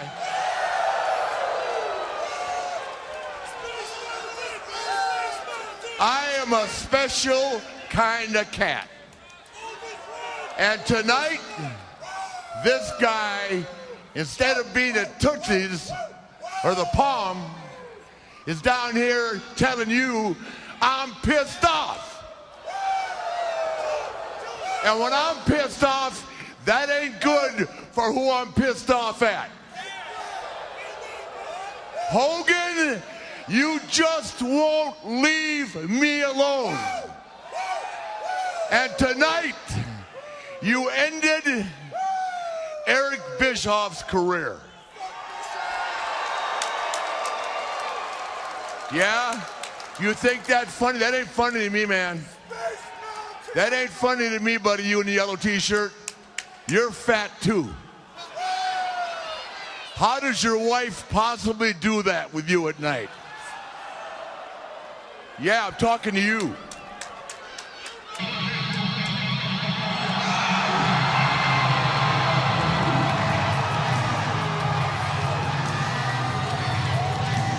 Come on, big man. Bring it. Oh, man. Here comes the general manager.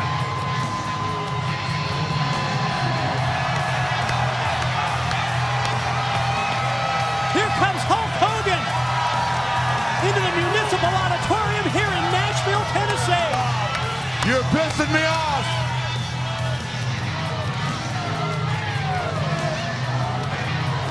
You know what? Cut the general manager's music, brother. Yeah, you pissed me off, brother. Brother.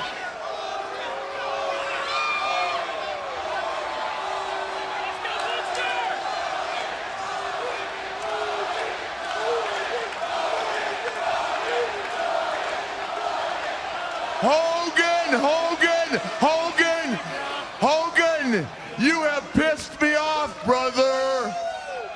Mr. Flair, as the general manager of Impact Wrestling, I have to admit one huge fact, okay?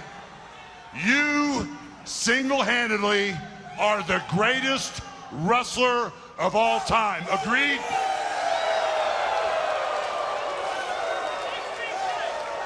Now, do you mind if I enter your ring, my brother? I don't mind at all, because I got to talk to you. I got to talk to you real quick. Val, get your ass up here and open the rope for him.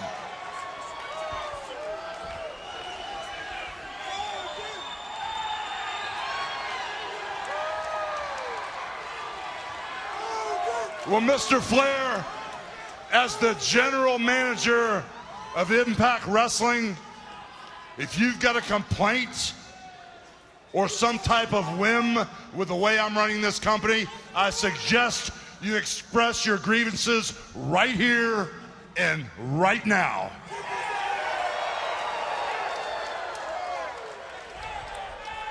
I've had a problem with you for 30 years. And I don't like the way you're running this company. And I don't like the way you manipulate my friends like Bischoff. He didn't belong in that ring tonight. I should have been in it. You put him in a position to fail. That don't work for me. You got it? And I am working for you, but God only knows the day I get too pissed off, I'll just flat out kick your ass. Well, since you came out here and asked the Impact fans a question to start this charade. I didn't ask these hillbillies nothing. You asked them if they knew who you were. I told them who I was. You got it? I don't ask you nothing. I tell you. Okay, well, I guess I need to ask you a question. Do you know where you're at? You are at lethal lockdown, brother. And all is fair in love, in war, in styling and profiling, and at lockdown. So, because all is fair at lockdown, Eric Bischoff will never be part of Impact Wrestling again, number one. Number two, Eric Bischoff can never, ever, ever use the name Bischoff again. I don't care if he's at a flea market selling baseball cards. And number three, everybody in this building knows that if you and I hook up right now, we will tear the roof off this building. So I suggest if you got a problem with me and the way I run this company, you better do something about it right now, brother. You have just really pissed me off.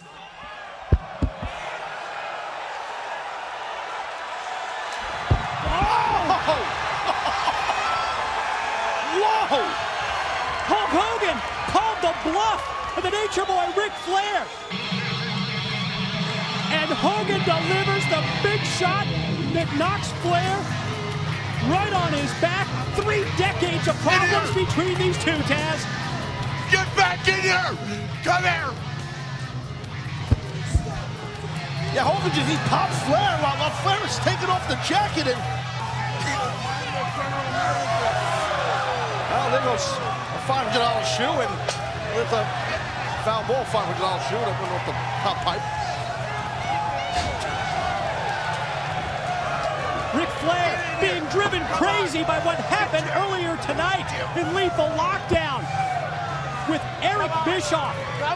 His team losing the match and Eric Bischoff being taken from good from Impact Wrestling, and Flair is going nuts. Compliments of general manager Flair. That one was for you. Where are you going?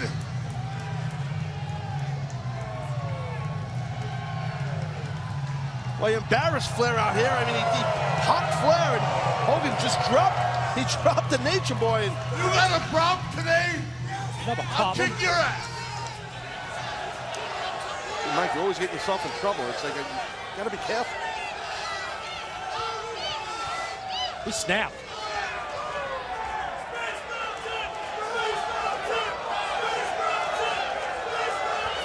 What are you looking at? Now, what are you looking at? What are you looking at? You want to ride Space Mountain tonight? Huh?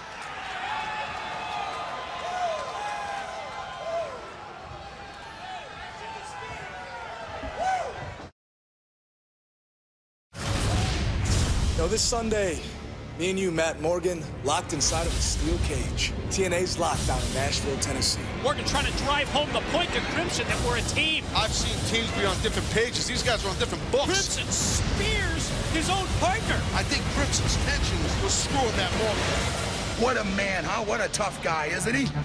Crimson just wrote a check his can't cash. There's a reason why I'm the biggest, baddest mother in this company. And Crimson is going to find out real quick why they call me the Blueprint Matt Morgan. It's open season on you, son. Listen, Matt, how about this? Next week, on Impact, it's me and you, buddy. You're done, son!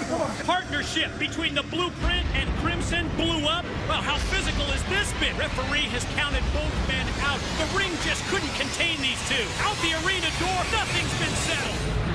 Yo, Matt, I know you're not the sharpest knife in the drawer. I've been in TNA for 15 months now. 15 months. I haven't lost. First list, a list of everybody in here that I have defeated. Got a good look? List number 2, the list of people who have defeated me in 15 months. This Sunday, which list are you gonna know? I think I know. The Blueprint, Matt Morgan, faces the undefeated Crimson in a steel cage showdown. The following contest is scheduled for one fall. Introducing first from the Brownsville section of Brooklyn, New York, the undefeated Crimson.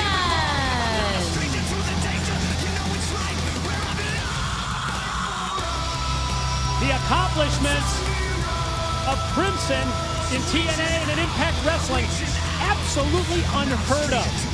To go this long, to go past a year, somewhere near the 15-month mark at this point, without being defeated, that's an incredible accomplishment. Yes, no, I totally agree. I mean, listen, I'm just keeping it real. In my opinion, as impressive and undefeated as Crimson's been, I'm a fan of this man's abilities in that ring. He's a Brooklynite. How can I not like this guy? Well, let's call a spade here. For a good chunk of that undefeated streak, he was part of a very successful tag team. Right or wrong. So you're going to try and give some of the credit to Matt Morgan? Absolutely, I'm going to. We're tag team champions together.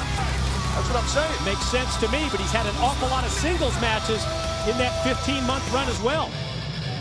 And his opponent from Fairfield, Connecticut, the Blueprint, Matt Morgan.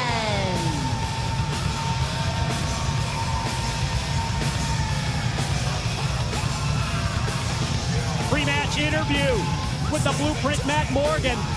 He told us that it's not only about ending the streak tonight, and that would be something big for Morgan to do against his former tag team partner, his former world champion tag team partner, but all about gaining revenge, because it was Crimson who turned his back on Morgan that cost them tag team gold.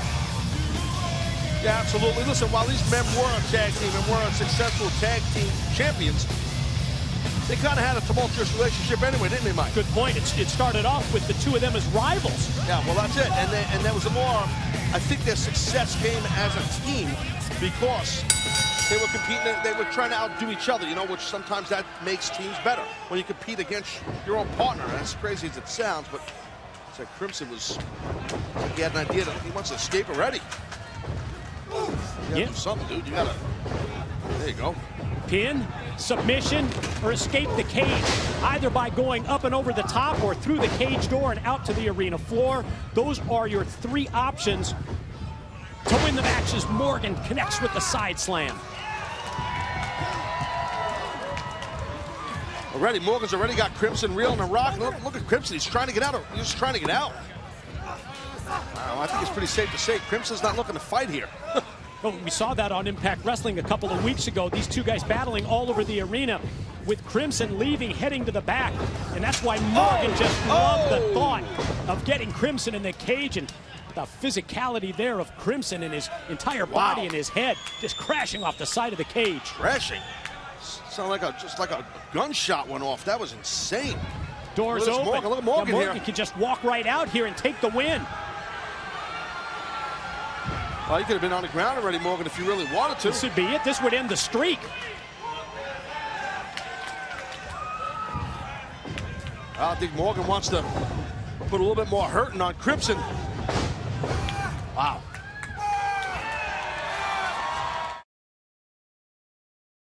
A dazed Crimson gets caught by Morgan, got him throttled, was going to take him up for the choke slam, it looked like, before he got cut off and then clipped from behind with the chop block. Right behind the left knee. Good way to tear someone's knee up. Now Crimson just grounding and pounding on the Blueprint. So you see Crimson here, he's trying to pick his spot. He didn't just rush into that clothesline. You know, here we go. Big time clothesline leads to a pin and barely two. Smart by Crimson. He's really not rushing into anyone and anything, I should say. And here's that patented cravat he does with those knees, Mike. Got him in the clinch and then continues to drive the knees to the head. Point of the elbow, man. That's not the tricep. That's the point of the elbow, the top of your beam. In tight drop kick and a pin attempt off the lateral cover for two.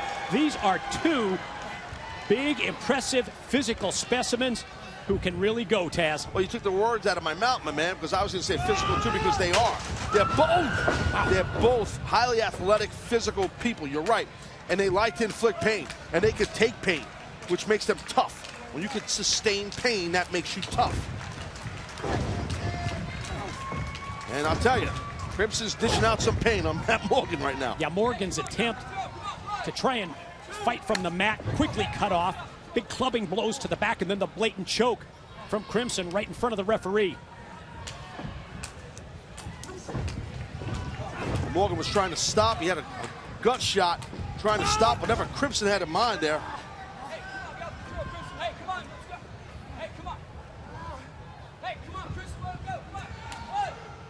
Morgan trapped in the corner. Choking him over that top rope. And the top rope, which is very tight, there's cable underneath that tape. So that top rope is against the throat, like esophagus area of the throat, of the neck, I should say, of Matt Morgan. So, again, similar type deal here, just pushing the guy's windpipe, his esophagus, right on the second rope. When you take away the wind off the blueprint, Matt Morgan, he has difficulty breathing, just like Crimson has done at this point, and it makes your task much simpler if you're Crimson. Oh, sure. You could be more spot on with any of your offense if you definitely something like a throat injury or a voice box injury. I've had that during a match, and it's, you can't focus on your match. You can't concentrate on what you're doing out there. So, that's a big part of being a competitor.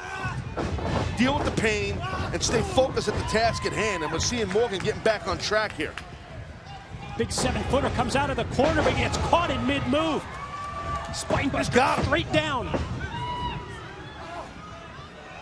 What an impressive move that was by Crimson to take someone the size of Morgan with the ease that he lifted him into the air and dropped him right across his spine, and the back of Matt Morgan is hurting. Yeah, Crimson definitely a powerful, a very highly athletic man, and watch out. Whoa, wow. Ho, ho, ho. Two big boys colliding, but that clothesline, discus-like clothesline by Morgan, Mike, did the job. Crimson came flying out of the corner. Thought he was going to continue this offensive onslaught, but stopped dead in his tracks by Morgan, who's still having a difficult time recovering.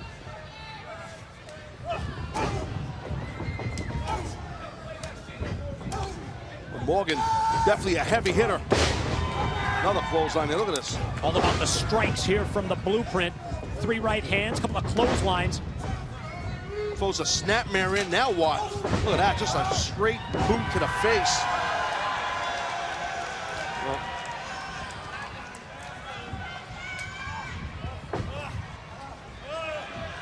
He's got Crimson from behind.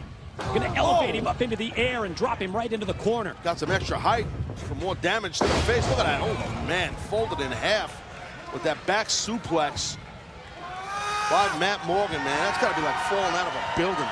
When this guy drops you like that from that height. Crimson is back in the back of his head, splattered on the canvas as Morgan squashes him in the corner. Nowhere to run, my friend. Look at Crimson trying to get out of the ring, but as soon as he gets out, there's a steel cage right in front of his face.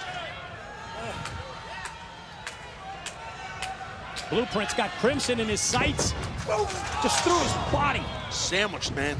Nowhere for Crimson to go.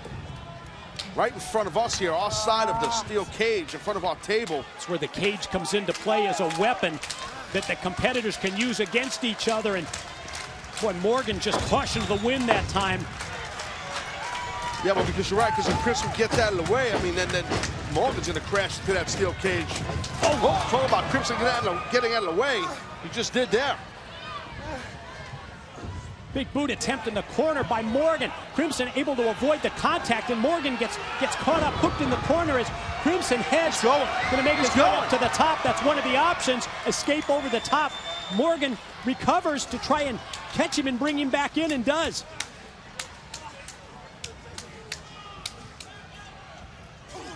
Guys are on the top rope there. The height of these men there, their heads are both. Well, Matt Morgan's head is over there. Oh my God. Morgan falls from the top rope. Straight down across that steel cable that you talked about earlier, and now. It's like he's in a bear trap, Mike. His leg is all hung up in the second and bottom rope. Yeah, it's trapped. And Crimson. He can't escape. Ref's got to try and get his leg out.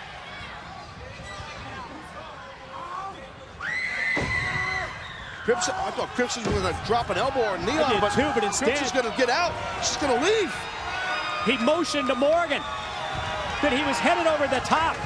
Crimson does, drops down to the floor, and Crimson wins it. Your winner, the undefeated Crimson! Still undefeated for sure. Not an easy task, but tell you what, luck of the draw right there that Matt Morgan landed. The way he landed. And then his leg got hooked up in those ropes like it did. Like you said, bear trap, man. He was stuck, man. He was hung up. He could not get out. Think of the way this match went, Taz. Early going, all Morgan. Opportunity was there for the Blueprint to escape the cage and walk out. But he wanted more revenge, and it came back to haunt him. Sure did. Definitely sure did.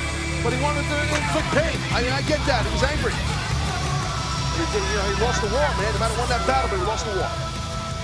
Crimson's streak remains intact. Still unbeaten. Up next at Lockdown, Jeff Hardy versus Kurt Angle.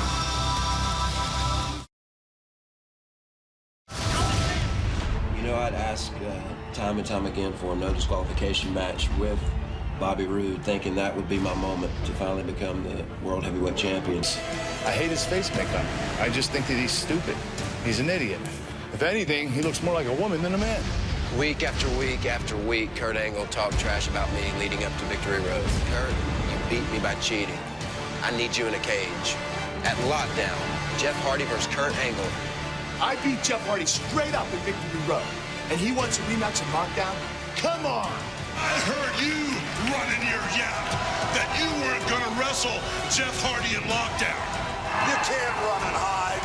You can't get disqualified anymore, Kurt. You know something? I'm locking you in a steel cage with Jeff Hardy in Lockdown. Wait a minute! Kurt, there's nowhere to run. There's no fast escape. It's just you and me. This Sunday, we will make history. Creatures! Mount up.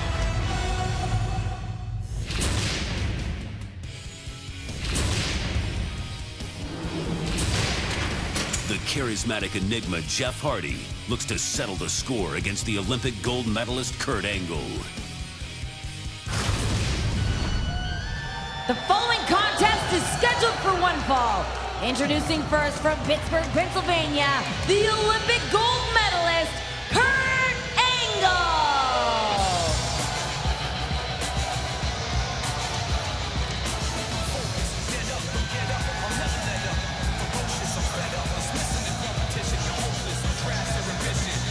Kurt Angle can deny that he is jealous all he wants, but I think we have seen that that's exactly the case. And not only that, but how about the concern on the part of Kurt Angle? After scoring a very controversial win last month at Victory Road, this is the last thing that Kurt Angle wanted. And Jeff Hardy gets his rematch, and he's got Angle locked in the cage.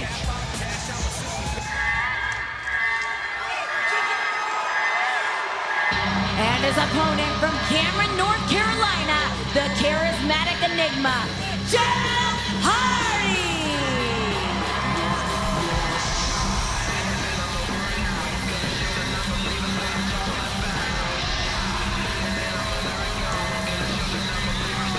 Well, yep, Jeff Hardy. He's just a little bit different than everybody else, folks. Yeah, he's bonding with the creatures. Creatures of the night here in Nashville, Tennessee.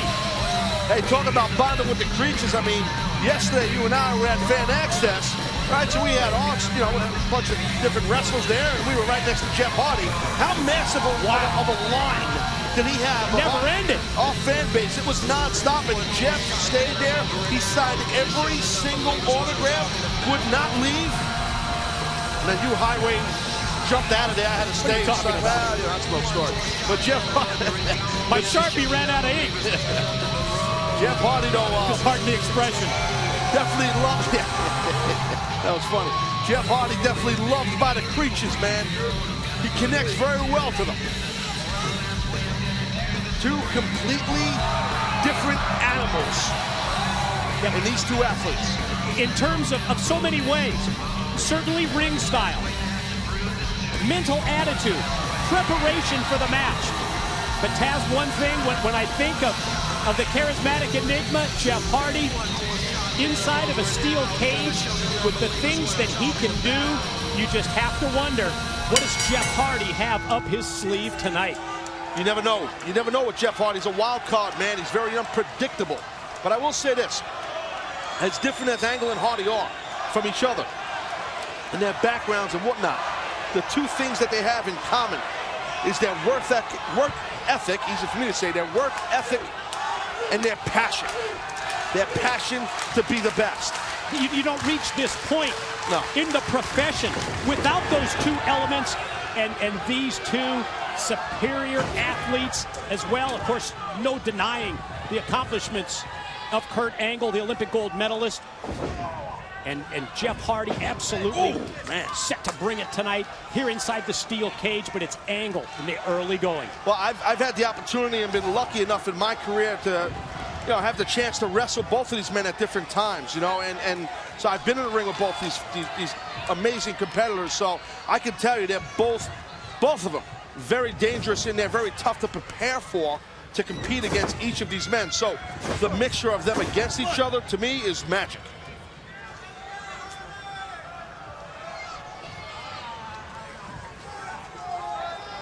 All Angle from the outset before Hardy tries to turn it around and does. Drops him in his tracks first with the elbow, then takes him up, inverted drop, and then quickly turns it around. Oh, drops both legs right across the chest, and then that drop kick right into the face.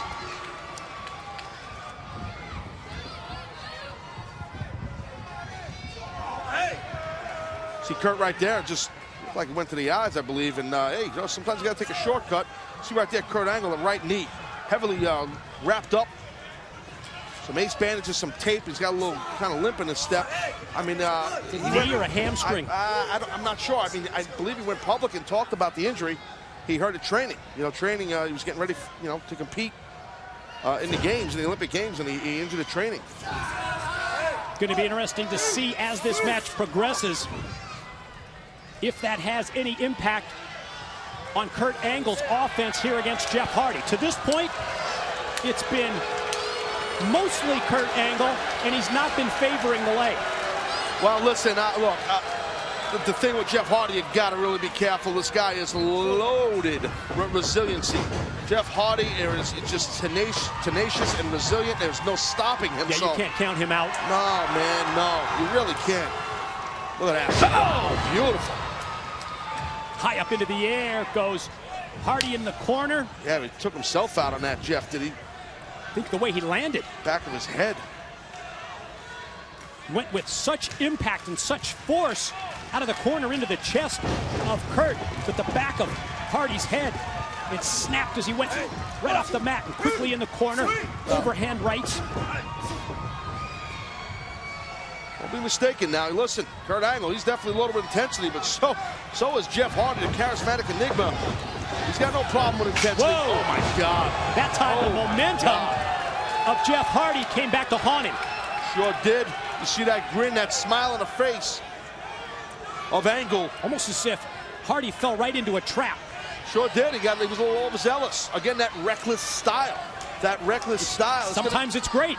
Especially with someone to the level of a Kurt Angle and his experience and his big match experience. Watch Angle stalk as he circles behind Hardy to get the positioning that he wants. Delivers the boot with authority to the back of the head. Kurt trying to block out the crowd here in Nashville at lockdown. Look at that, Kurt just smiling before he grabbed at that hamstring. He sure did, didn't he? Well, he felt it. That quick twitch muscle and that snap. I mean, tell us about that kind of a suplex and the effect that it could have. A suplex is conducted with all hips and base. Your legs are your base. So he felt it in his base, man. And I don't think he realized until it happened. After he did the throw. Wow. I think he kind of his adrenaline. He got hung up in a moment, did Kurt. He's obviously not trying to hide his injury. No, I mean, no, but he hasn't favored it at all. Ever since I'm with you, I saw him reach down as well and grab it. But then he immediately takes Hardy and slams him against the cage. And yeah, the charismatic Enigma trending now on Twitter. Well, trending, he might need an oxygen tank or something, or a small army to stop this onslaught of Kurt Angle. New general manager of Impact Wrestling, Hulk Hogan. He's the one that's behind this match for Jeff Hardy and Kurt Angle in the steel cage. Oh, man, look at this. Oh, gruesome right there. Kurt Angle driving, raking the face of Jeff Hardy across the steel links of the steel fence of the cage.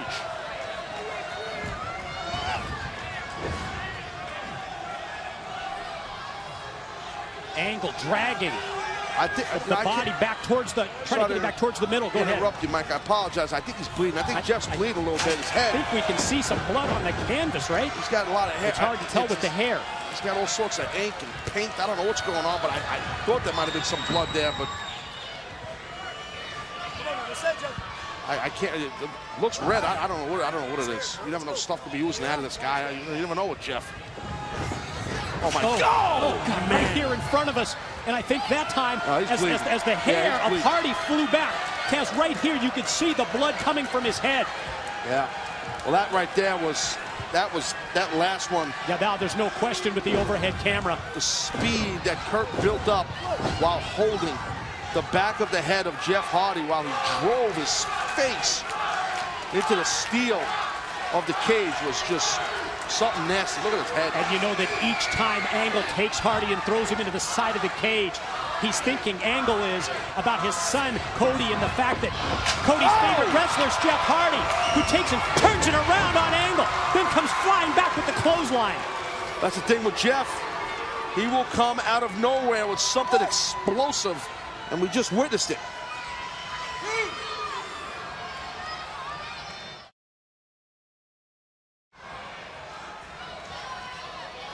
Referee Brian Hebner putting in the count.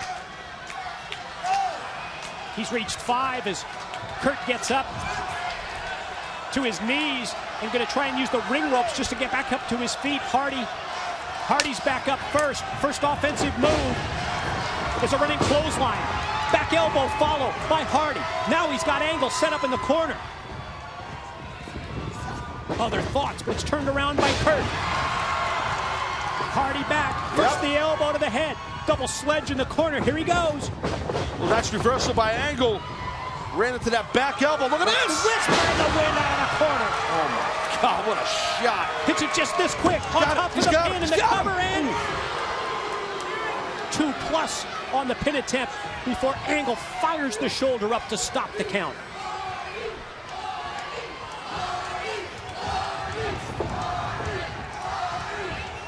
Typical Jeff Hardy, how he just comes and fights from underneath and keeps battling. He don't stop. And it's typical Kurt Angle. Sure is. To bring that heavy offense. Oh, nice counter there. Leg power, leg strength of Hardy is evident as he uses his legs to snap Kurt head first into the side of the cage. Doubles him over, could be the twist. Oof, there it is. That was a version of like a stunner right there. Snapped into that. Angle down. And Hardy heads to the corner. Notorious for his high-risk moves. But here comes Kurt. The quick recovery by Angle. Oh, no. Oh, no, no, no, no! The suplex out of the corner.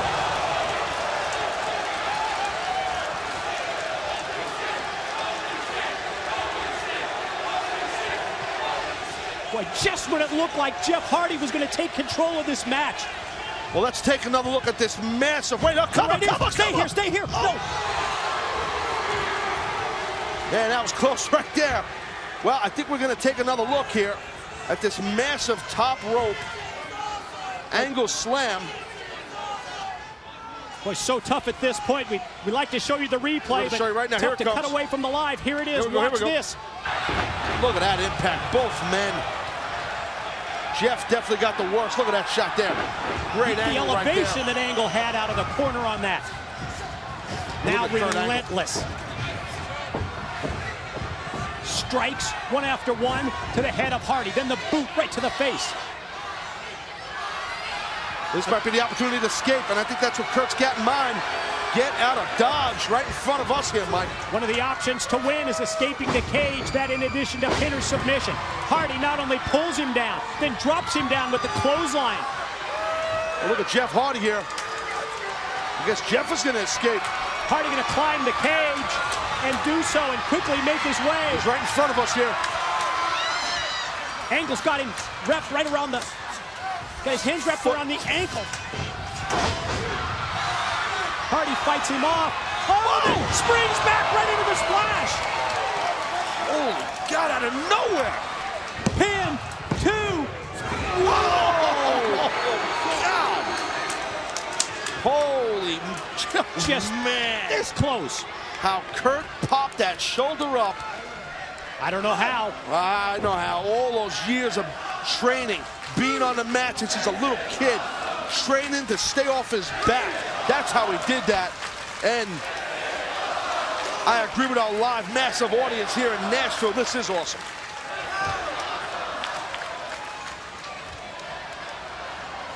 Well, who's going to get to their feet first? That's the question. And whoever that is, they might get the advantage. So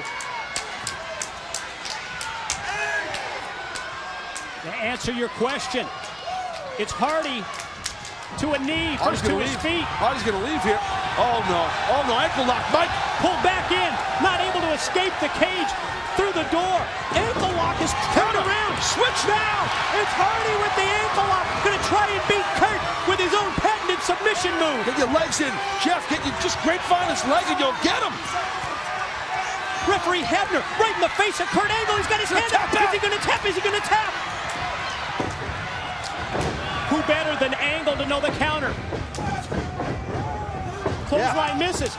Hardy, there's a twist, of there it is. Kurt again. He grabbed at that leg before that twist of fate. That slowed him down. Hardy not going to go for the pin attempt off the twist of fate. I thought he might go for the cover there. I think if he did, he would have got the win, in my opinion, but... Got other things in mind as he heads to the corner. I guess he's going to climb out. Uh-oh. Here he goes from the top. Whoa! The top.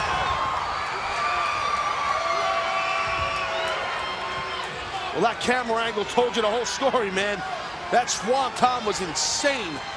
He's not satisfied. Not going for a pin again. High risk again. Second time. Here's the pin. Here's 2. No! Oh, my God. You gotta be kidding me. What does he have to do? You got me, man. Twist of fate. Back-to-back swantons. And not enough to put Kurt Angle away. Both men leaving it all in this ring, man. Just really putting it out there. Busting their rear ends out here. Trying to outdo each other. Let's take a look at these swanton. Look at this one here. I believe that was the first one, Mike. And then Jeff goes to the other corner. Bam, nails another one. Still not able to get the victory. A weakened Angle, begging off, trying to call for time. He lured Jeff Hardy in, and he sent him face first into the side of the cage. Now Angle stalks and measures. Gonna take him up for the slam and hits it. This could do it. Here's Kurt on top. Oh. Kurt went in real quick for that cover after the Angle slam. Able to kick out was Jeff Hardy.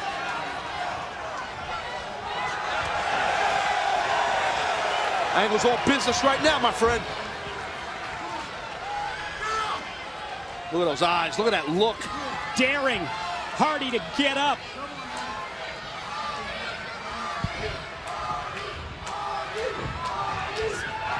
As Hardy's up, Angle goes for another slam. Cut off. Oh, again, trying to beat Angle in his own game. Beautiful.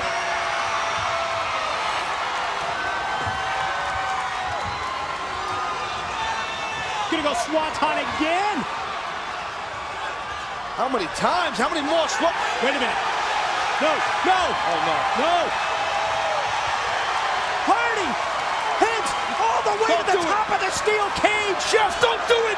You're freaking out of your mind. Don't do it, Jeff. Jeff, don't do it. Oh, my God.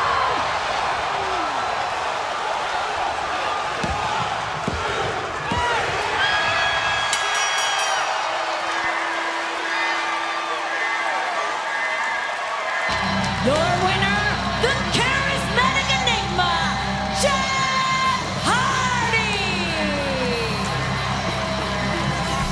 Holy, you know what? Wow. Oh, my God. Double wow. Triple wow, my friend. Words couldn't do that justice, could it? No, sir. No, sir. We let the pictures tell the story. And what a story it was.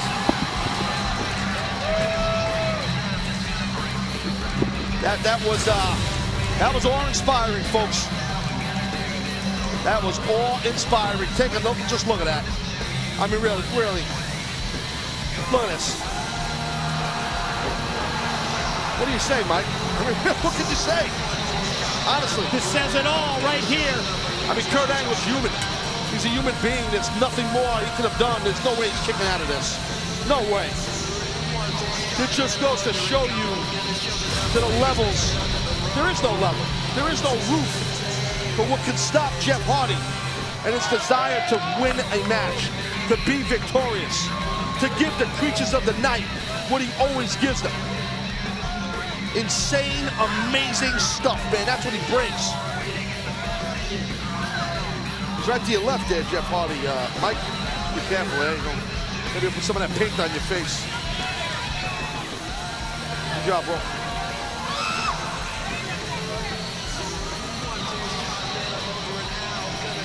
You might need a spatula to get Kurt Angle out of this ring, I gotta tell you that. What a spectacular matchup that was. Guys, is there any way that we can get a replay package here? Look at that, Mike. And let's go back and let's look at this incredible matchup between these two warriors. Yes, it was Kurt Angle in control early on, using the cage, using it as a weapon against Jeff Hardy, and it was all Kurt Angle right from the start. Well, yeah, listen, this whole match was just, it took physicality to a new level, you know? I mean, it was craziness. It was just nuts. The amount of risk-taking done by both men, and with both men tried, I mean, there were several times in this match, like here, this ankle lock. You would think that Kurt Angle would win this match. He had him right there. Well, not only does Jeff counter, but he counters into Kurt's move. Wow, that was a thing of beauty. Several occasions here we saw Hardy try and beat Angle at his own game. Went swanton one side, swanton the other, but amazingly enough, he couldn't put Angle away. There's the slam from Kurt. And again, we thought that Angle had the W right there, but not the case. And again, very well done. Yep. Angle slammed by Jeff Hardy, and then this. Wow. This insane super duper swanton, as I like to call it now. You just watch it over and over, can't you? Yeah, unless you're Kurt Angle. And there it is. Yeah, that was, I gotta say, there's no shame in losing that way there. If you're down and you're Kurt Angle and you're out and he goes back and watches this back and sees that he couldn't do anything. Once that swanton came up that top, there was nothing Angle could do, nothing. You see the victorious Hardy head to the back, while Kurt Angle is helped to the back at the same time. And there's Kurt. Taz, I've got to say the words. I want to thank our new general manager, Hulk Hogan, for making that match happen, especially in light of what went down last month at Victory Road, the controversial win for Kurt Angle. The fact that Angle did not want to come out here and face him again, did not want to give him a return match. Hogan interceded, the new general manager steps in, he made it happen, and how great was that?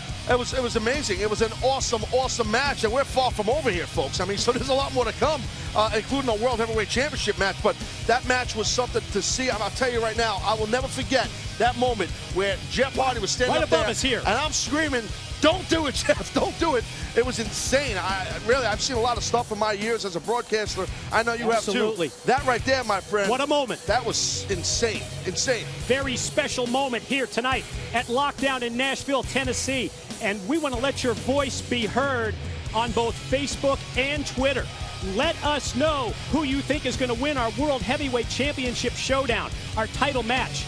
Be it the defending champion, Bobby Roode, or the challenger right here in his hometown in Nashville, the Cowboy James Storm. Well, the hometown favorite is definitely the Cowboy. You know, we know that. He's definitely the favorite, but can he get it done against the ever-tough World Heavyweight Champion, Bobby Roode? That World Heavyweight title match, as Taz said, it's still up tonight here in Nashville. But first, it's Knockouts Tag Team time with Eric Young. Buzzkill. The following contest scheduled for one fall is for the Knockouts Tag Team Championship. Introducing first, the team of Rosita and Sarita. Alrighty. Let's rock and roll this bad boy a little spicy style. We saw Sarita and Rosita try to tempt Eric Young Thursday on Impact Wrestling during the wedding ceremony. Oh, yeah, I mean, Eric Young, he had look, life's about opportunities, Mike, we know this. Eric Young had an opportunity to kind of, let's say, spend a little quality time with Rosita and Sarita, but he turned it down. He turned it down in favor of tying the knot with ODB. So just from the look on your face, I'm not sure you agree with EY's decision. No, I don't. I mean, EY obviously has a beautiful new bride in ODB. I mean, and all, but I think two spend them one, right? The Knockout Tag Team Champions, Eric Young and ODB. Oh, yeah. A married couple. I guess that's when they go on a honeymoon, a hockey game. They're busting out the Nashville Predators gear. Here tonight in Nashville, Tennessee, with the Preds ahead of the Detroit Red Wings in the Stanley Cup Series.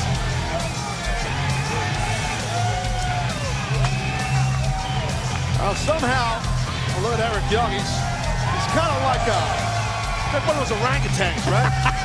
Look, they got an orangutan. Look at him. There's no way to talk about his beard. He got his, he's got his shorts from Waffle House, like the Waffle House tablecloth right there. Serious situation for ODB. What was that about? I don't know. Oh yeah. Get the colors. He's got the. Thought ODB maybe gave you a little preview there. What was that? Yeah. Yeah, I don't know what that was. She opened up her the flapper. Joy box. Anyway. The what? Well, look, she's just flasking away, ODB. She's enjoying that. That's good. She's got Eric Young. That's a good mix. Eric Young doing that. Oh my God. Maybe pour some of that alcohol on your grizzled beard there. That might take some of that funky smell out of it there, Eric. Like disinfectant. Yeah, exactly. It's like ODB wants to start. She's got a bone to pick with these two ladies here. We saw it on our Lockdown pre-show earlier tonight before we came on the air with the pay-per-view event. The fact that ODB so upset at the actions of Sarita and Rosita on Impact this past Thursday night during the wedding, and she demanded that they face them with the Knockouts Tag Team titles at stake. Look at ODB just on top of Sarita, just pounding on her. Watch out, you gotta watch your back, because now lock. You got Rosita on you. These two mamacitas, they watch each other's back, you know what I'm saying? Oh, I know what you're saying. I know you know what I'm saying. Oh!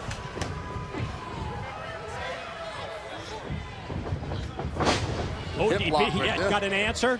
First for, yes, Sarita then takes Rosita up. Now, look at this. ODB here. Look at the power, ODB. A press slam right into... Uh-oh. Oh, wait, Eric Young thinks he's reffing now. That's not good. How proud his wife must be of him. Look at this. There's Wifey Poo. Oh, Wifey Poo. She don't do much baking at home. She's not making biscuits and, you know, sugar cookies. And what's Eric Young doing? He's kicking at the invisible man up there. What is he doing? Yeah, there's no explaining Eric Young. Ooh, what was that? I don't know what Sarita's doing. A little, Ooh la la. A little salsa. Oh, she's showing Eric Young. He's such a bashful kid, you know what I mean? We could just get him to come out of his shell. Yeah. Yeah, something like that. Speaking of shell, I was talking to Eric earlier. He came up to me in catering, which was uncomfortable in itself. I was trying to eat and I lost my appetite. And he had in his beard, he had like peanuts. Like in the beard and a piece of kielbasa. Like peanuts? We didn't even have kielbasa at catering. He had like a piece of kielbasa. Could be the meatloaf.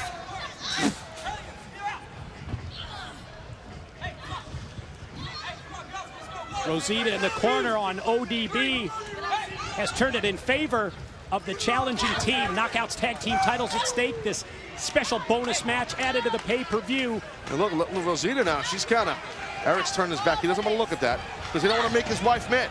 Because ODB gets very angry. She's very jealous when women, look, it's very obvious that Eric's an attractive man. I guess women, you know, they like people that look like grizzly bears. So, you know, that's kind of the deal. And ODB's very protective of a man, so we know this. That's what led to this match. And thanks for playing along, Mike. With the knockouts titles at stake. I'm working through it just like you. Look at this. Take a peek, EY. It's not bad. Not bad. Oh!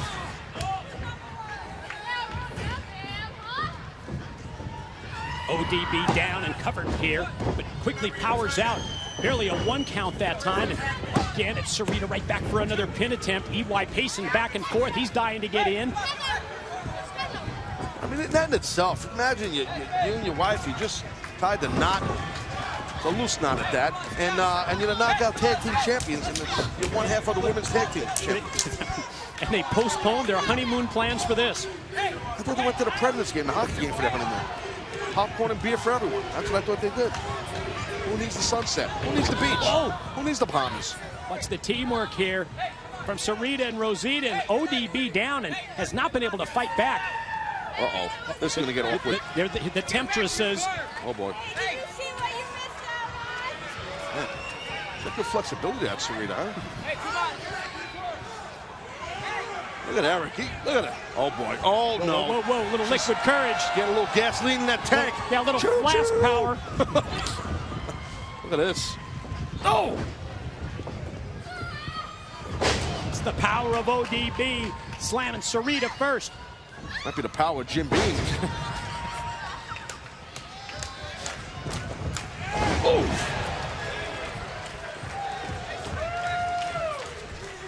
ODB, man. She's got Rosita up on her shoulders. Gonna go for the bam, drops her straight down. This could do it. Here's the pin. Here's 2. Yes! Your winners and still knockout tag team champions, Eric Young and ODB. Oh, now they got to do this now in front of everybody. There's kids in the building and me. Oh. Well, celebration with the tongue and all that mess, Mike. Oh, yeah, a little piece of, okay, all right. Okay, guys, there's a Motel 6 down the road. Sure they got vacancies. There they are, defending champions. They retain the gold tonight here at Lockdown.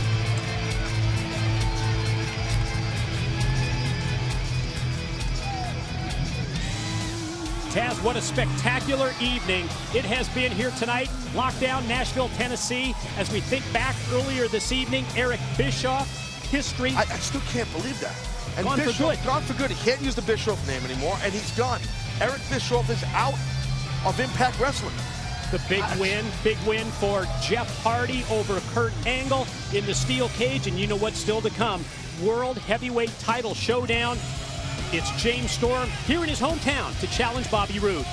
Yeah, that's the main event, baby. And I'll tell you what, if you're James Storm, man, look, the table is set for you. You're in your hometown. You're wrestling the champion who you know better than anybody.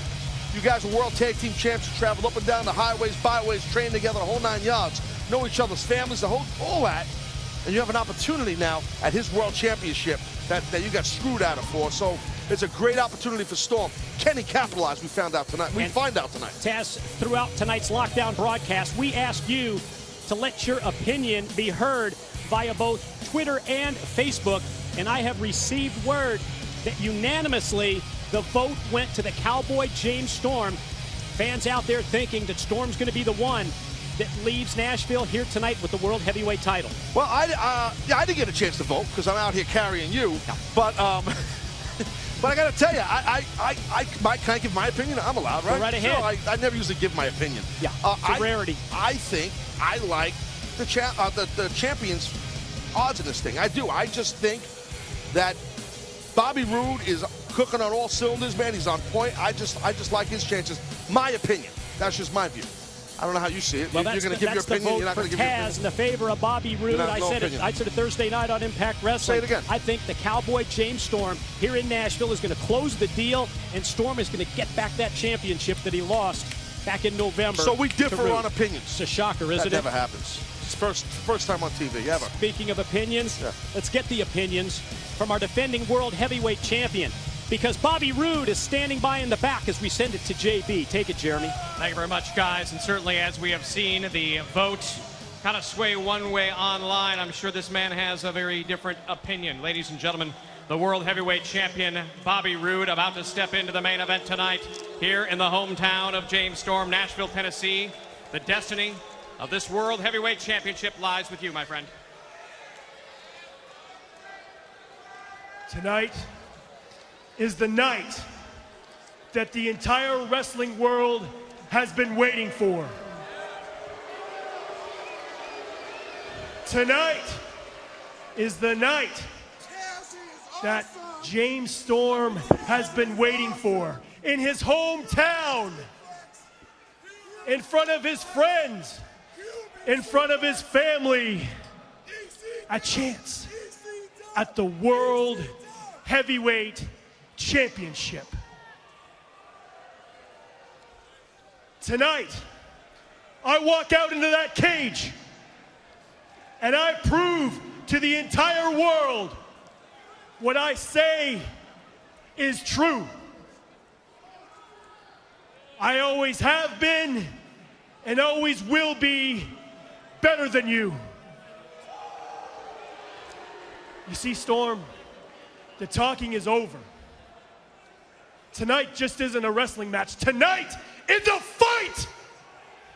Tonight, I am out for blood. I hate you, and you hate me. I'm coming for you, Storm. I'm out for blood! Put your wife and kids to bed. Tonight I prove to the world that I am, without a shadow of a doubt, the most dominant World Heavyweight Champion in the history of this company. And I am the it factor of professional wrestling.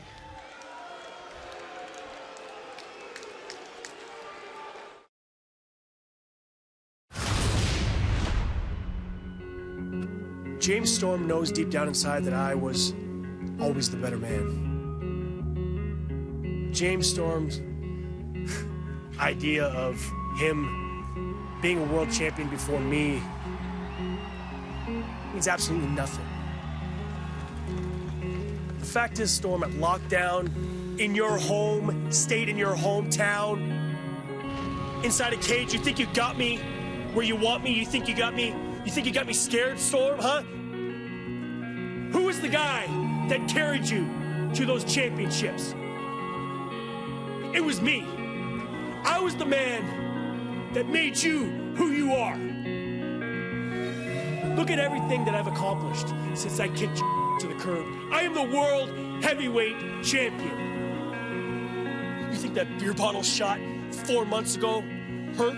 You think that beer bottle shot shaked up the world, shaked up this company? That's going to be nothing compared to what I'm going to do to you inside that steel cage in Nashville at lockdown. There's nothing that I won't do to keep this World Heavyweight Championship in my possession. Prepare yourself, because I'm not going to hold back. I'm going to prove to you, Storm, why I am the World Heavyweight Champion for a reason. At lockdown,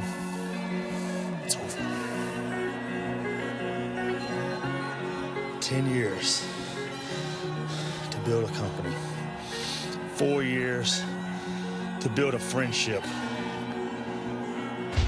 One Bobby to destroy it all.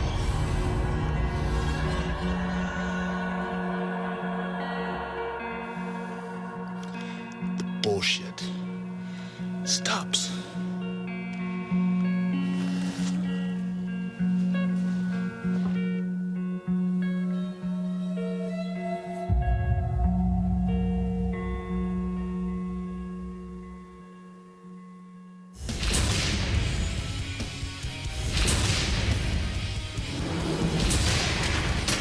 The Cowboy James Storm takes on the it factor of professional wrestling, Bobby Roode, for the TNA World Heavyweight Championship. Ladies and gentlemen, emotions at a fever pitch as we anticipate our lockdown main event. It is time for the World Heavyweight Championship match. Sorry about your damn luck.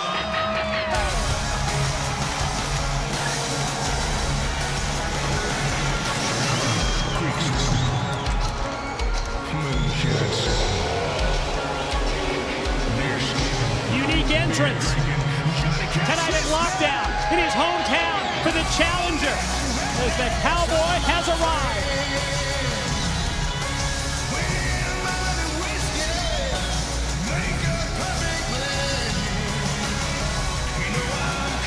You think back to November the 3rd, Bobby Roode smashing the trademark beer bottle of James Storm over the Cowboy's head. A new champion crowned. But that relationship, the partnership between these two absolutely destroyed. Tonight the Cowboy, confidence on his side. Not only are we in his backyard here in Nashville, Tennessee, but think about Bobby Roode's ability to escape. It's been negated by the steel cage. Ladies and gentlemen, time to find out if those advantages will equal James Storm. The Cowboy is the new World Heavyweight Champion.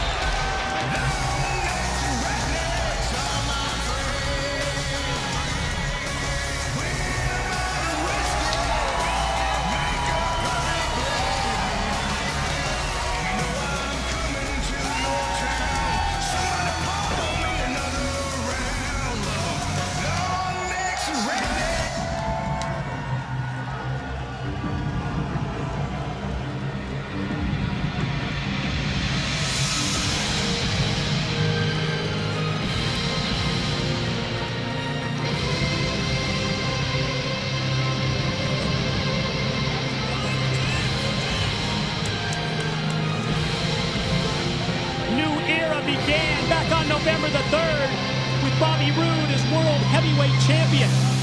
It led Roode to proclaim himself the leader of the selfish generation and the champion's reign. It's been notorious to this point for shortcuts and loopholes. And every disgusting thing that we have seen from Roode for the past 5 months could come to a head right here tonight.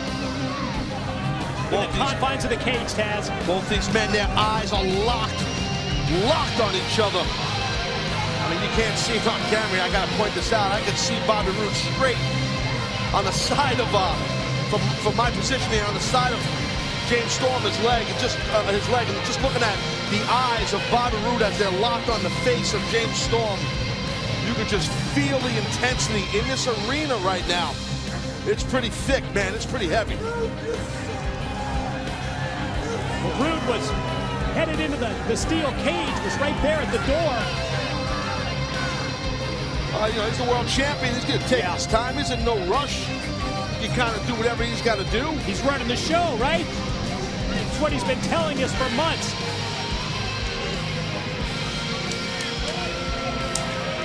Maybe Roode is playing a little bit of a mind game here with the Cowboy James Storm. That could be what it is.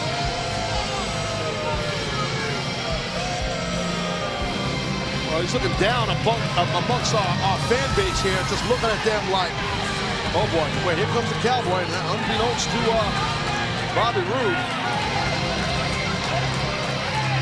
Turn around, Roode. You're right. Turn around, buddy. Man with the it factor, Bobby Roode, circles the cage. And the Cowboy right on him. Up from behind. Storm on the attack. This is the months of pent-up frustration coming out here as Storm, he just couldn't wait any longer. These guys definitely throwing bombs right away at each other. Now, I'll tell you, I don't blame, oh my God, I don't blame James Storm at all. Guy's gonna walk around, even though he's the world champ, and make you wait till he gets in that cage. Go out and get him. Steel steps, being positioned up. Storm's got something in mind here.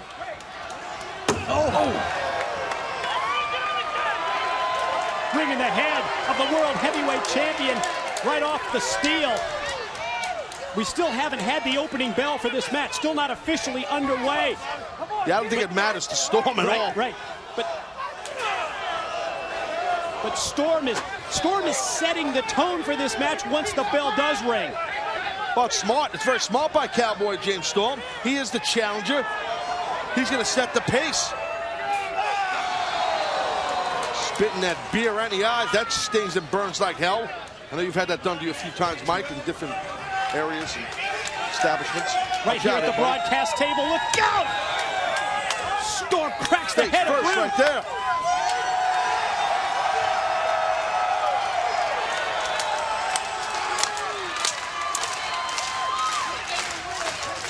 Here comes Storm right off the table. Elbow to the top of the head of Roode.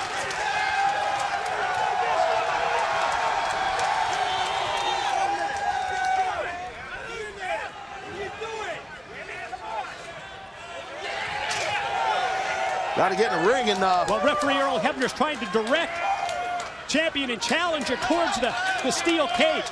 Earl pleading with Storm to get inside the cage.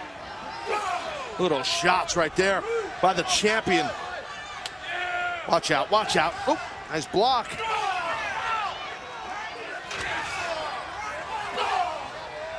And Roode able to stop and put on the brakes before he went into the cage that time. Watch out here, look at this, look at this. Guardrail, back first goes the champ.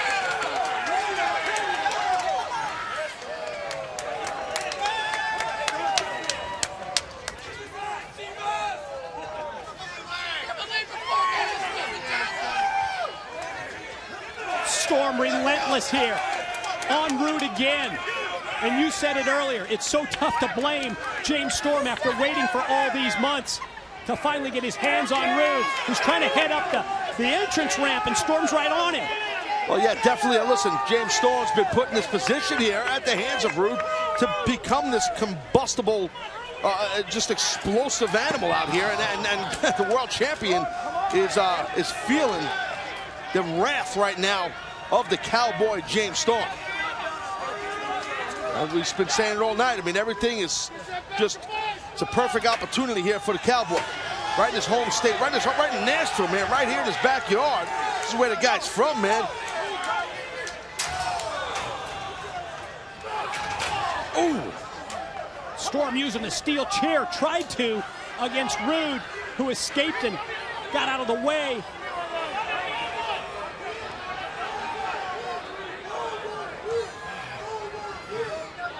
Roode with his hands on a beer bottle, the beer bottle that played such an important role in destroying the legacy, the friendship, the partnership between these two.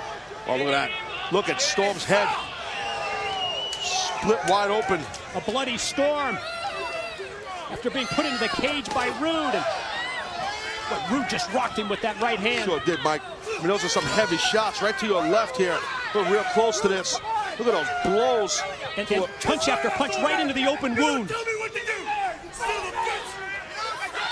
Referee having to trying to get this match into the ring, into the steel cage, but both men will not have it. All over the attack by Bobby Roode. Just been out of a violent one. There right there is Montgomery Gentry, and I believe that was, it looked like that was James Storm's wife, Danny. So his wife's in attendance here. Yeah, it's what we there. Yeah, that is James Storm's wife Danny at ringside, and of course Montgomery Gentry having to deal with the disrespect of Bobby Roode on Impact Wrestling as well. And now the opening bell, and officially we are underway. Again, pin, submission, escape the cage, your options to win this match. Oh! You saw the look in the eyes of Bobby Roode when he walked right in front of our broadcast table, Taz. Oh, yeah. Almost like a maniac. He had a great observation, Mike. Bobby Roode definitely had a faraway look in those eyes, man. You know, he really just... This could be real bad here. We're seeing that we might be seeing the beginnings of something really bad for the challenger James Storm because of this attack, this violent attack by the World Heavyweight Champion. Come on! You want me? Fight, you pussy!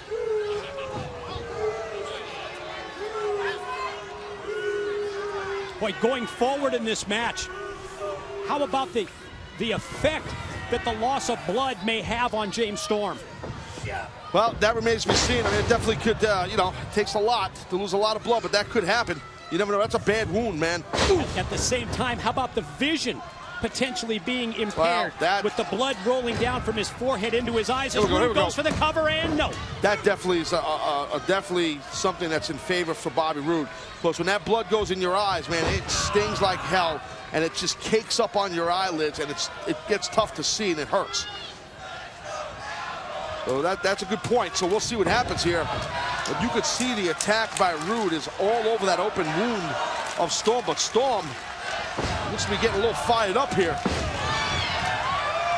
And fired up is what we see from Storm, daring Roode to hit him, and Storm answers harder each time. Then Roode strikes Storm back, series of blows to the side of the head. It's a serious running elbow right there. Look at Bobby Roode. Set back for Storm, watch the cover, no, just two. Pinpoint accuracy by that man right there. His execution is perfection. Hence why he's the World Heavyweight Champion, man. I'm telling you, this Bobby Roode, he is legit as legit comes. And the challenger is in grave danger right now, man. He's split open bad.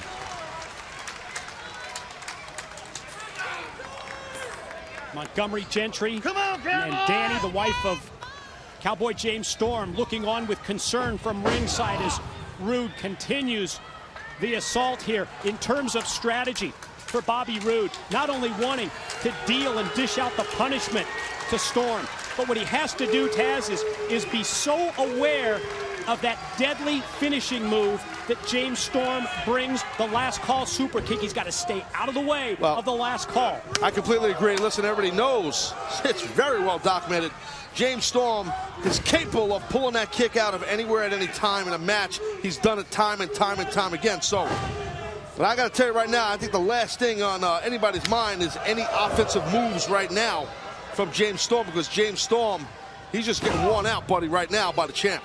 Worn out bad. Storm on the receiving end of shot after shot from Roode, who hits into the corner, but Cowboy at the last second able to get the elbow up. Oh. Here we go. Wow. Clothesline, met Storm, follow pin for two. That could have went either way.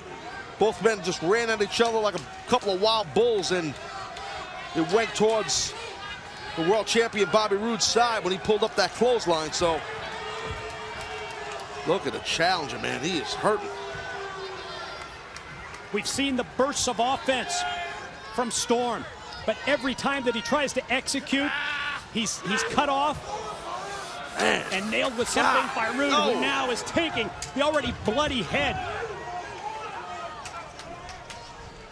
And just the way he positions the head right across the unforgiving steel cage as the blood continues to roll down the head of Storm into his eyes.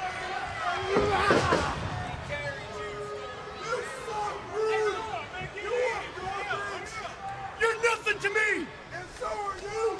I hate your guts, you son of a bitch! You are trash, bitch! Well, We've seen Bobby Roode, listen, past couple of months do some heinous, disgusting things in this ring. I mean, you can't put aside the man's athletic ability. Never in question. You know, but we saw it, you know, with Dixie Carter, with TNA president, what we've seen him do, and nothing without me. And Sting, what he's done to Sting, just, you know, he just crosses that line. That's what Bobby Roode does. He crosses that line, but he's... That's why it's so tough to respect it. I'm with you as far as him in terms of an in-ring competitor. Absolutely flawless, but it's the way that he acts. You'll never be anything, you son of a bitch!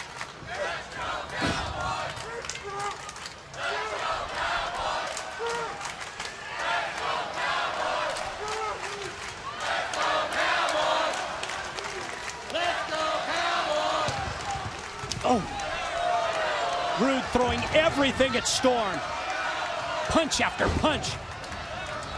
The chops to the chest. Sent into the side of the steel cage. And Storm fires up. Storm gonna try and take over. Manhandling Roode. Challenger. Big overhand right. Look at James Storm going wild. Just wild and crazy redneck right now. All over the champion.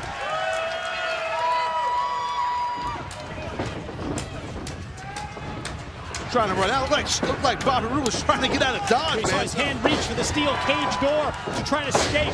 Storm right on it. Full court press. Won't let him escape the cage. Out of the corner, it's a big-time back body drop.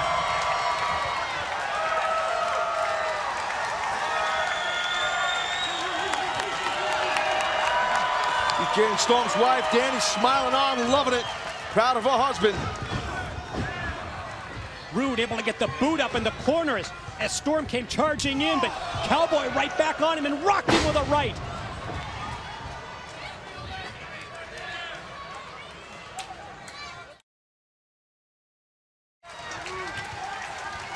A weary Challenger. Circles behind and doubles him over with the boot. Oh, here we go, maybe. I think he's signaling for an eye of the storm. Try and take him up. Eye of the storm might be coming here. Oh, couldn't get it. Couldn't get it. Slipped out. Champ slipped out. Nice back sweep. And then the catapult sends Roode. Oh, God. Head first into the cage.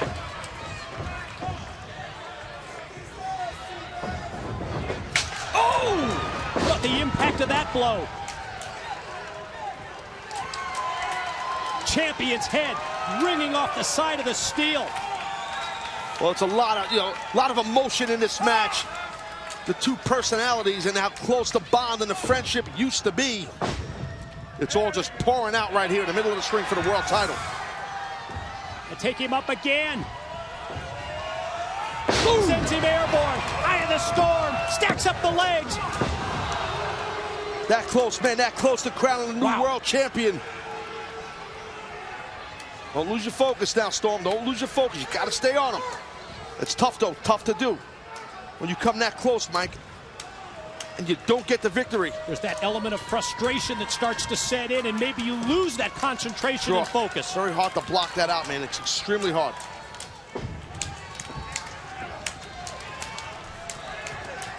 He's putting those punches, his knuckles, right into the open cut. Oh, and then the spine buster came out of nowhere. It's Roode on top. Champ covers. Whoa!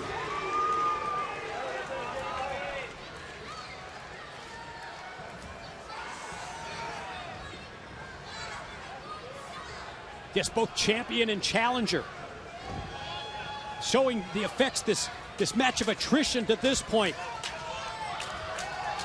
So personal between these two, but so physical here inside the steel cage. Roode using the ropes just to keep himself up on his feet. There we go. Oh, that was big right there. Cowboy sidesteps. Oh! Caught him flush.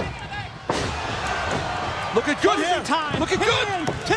Got it. Oh! And another close one there. Another close one.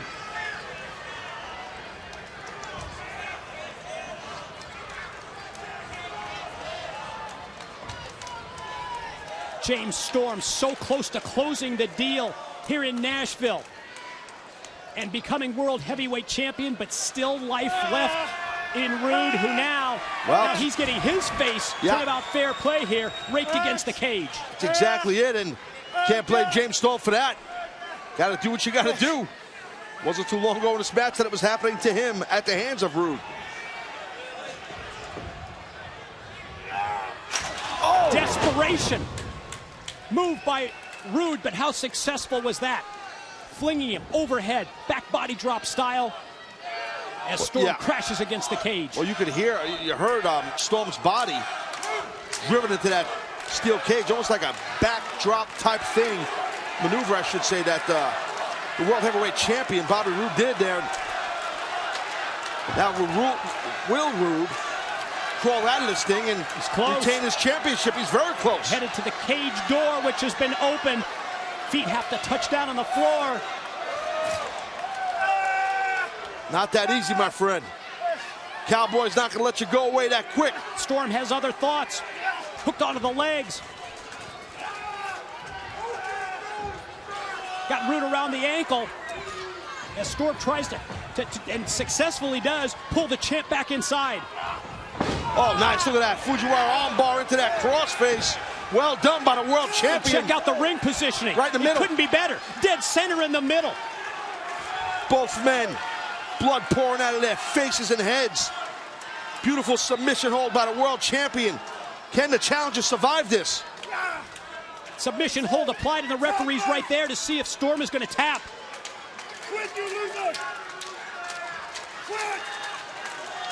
He's got the arm seized at the same time. He's trying to get the neck of Storm tilted back even further, cranking on it. Bleeding bad, but I think Roode might be bleeding a little worse. They're both bleeding bad. There's that roll through. He's got a counter. He's got a pin. Oh, he had the pin. But fortunately, momentum, his body Storm, weight. they both roll towards the ropes, and the break from the referee stops that pin attempt. You're right, the way that Storm is going to try and position him back for the 3 count, but momentum sent him towards the ropes. Well, see, that hold does not have to be on long to do damage. You saw the challenger, Cowboy James Storm, grabbing at his bicep. So you could have some damage in there. You never know. Crossface is a nasty hold. We'll see the effects of that crossface over the course of the balance of this match. I have to tell you, the challenger don't look too good right now, buddy. He's spaghetti-legged. You're right, still feeling the effects of the submission. Boy, tough for Roode, even with the loss of blood, and how weary and dazed Storm was just to get him positioned up there on top. Dangerous spot right here for both men. Oh, now what? Both. Oh my God. Storm and Roode up on top. Might be going for some kind of a superplex up there, super duper plex. Storm tries to fight it off. Effective rights driven into the midsection. Both men exchanging. Throwing bombs up there, Mike. Throwing some heavy shots. Ooh. Oh, the back of his head. Oh my God. And Storm just crumbles in the corner. Only thing that's holding Storm up at this point is the side of the cage. Look at this, he's using his body. Bobby Roode is using James Storm's body to climb out. Just to boost himself up to the top of the cage. I never seen nothing like that. I mean, how disrespectful was that? Free leg used to kick Storm away. Roode up on top. Oh, that's it. He's going to retain his way down the side of the cage and keep the title. Storm in pursuit. Storm hanging onto the head of Roode. This is dangerous, Mike. Very dangerous right above our heads here. Roode is straddling the top of that cage, and he's just ramming Storm's face into the cage.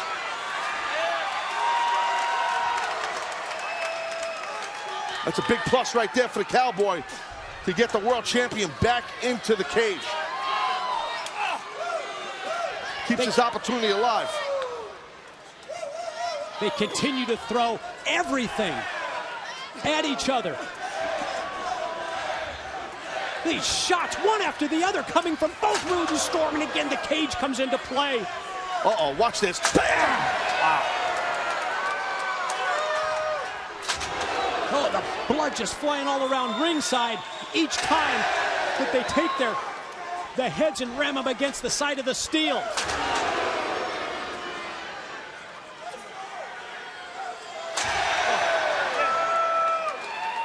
And how much do they have left, Taz? I don't know. This is gruesome. I mean, really, this is just complete barbaric.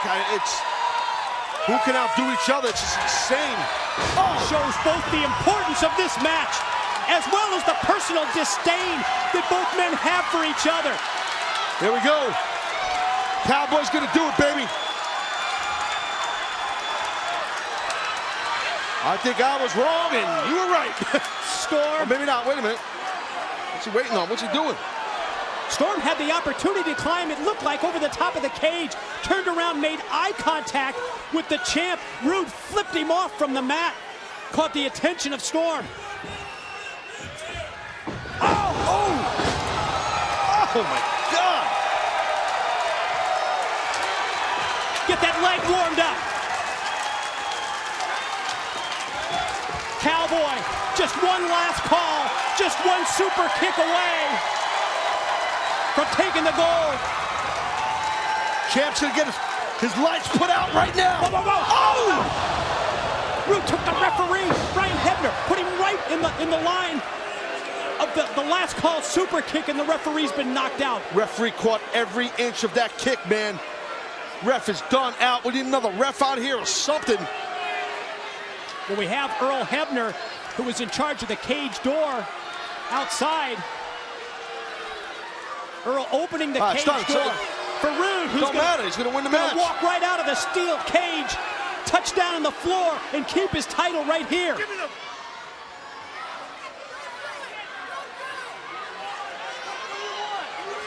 He just told Earl Hebner, give me the beer bottle.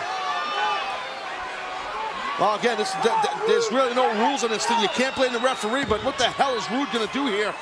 Oh my God. Look out. Oh God. Beer bottle smashed over the head. Glass flies all over the ring. And just like we saw on November the 3rd, the beer bottle that ruined the legacy of beer money and the friendship will enable Roode to cover. Hebner counts 2. Oh God.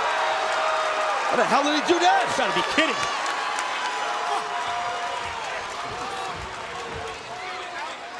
He's beside himself. Bobby Roode's beside himself. I don't blame him. Roode can't believe it. He thought he had him. He knocked him out with the beer bottle again. But amazingly, the never say die attitude of James Storm.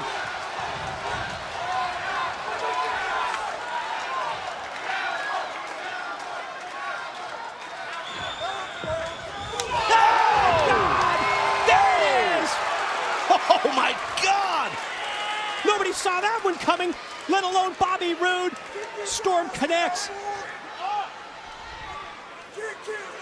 Got to cover him here and win the title. He can't capitalize. James Storm's beat up. He put everything into that kick. He sure did.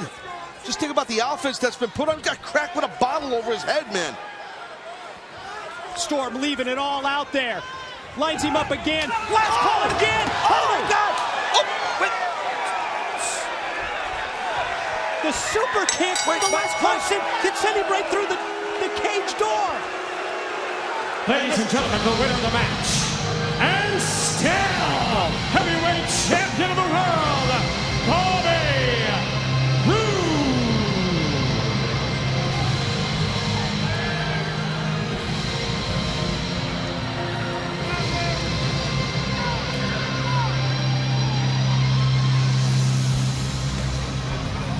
Oh my God, think of what we've just witnessed here, Taz. I don't know what to say. I feel horrible for James Storm here. I mean, I really feel, it was just, he blasted him with another super kick. And obviously the rules are, if you're, whoever gets out, and that's his wife, Danny, James Storm's wife, Danny, it was just a mistake. He executed a game plan to absolute perfection, did James Storm. He hit the last call super kick. But Roode goes through the cage door and retains the World Heavyweight Championship. James Storm did everything tonight but win the world title.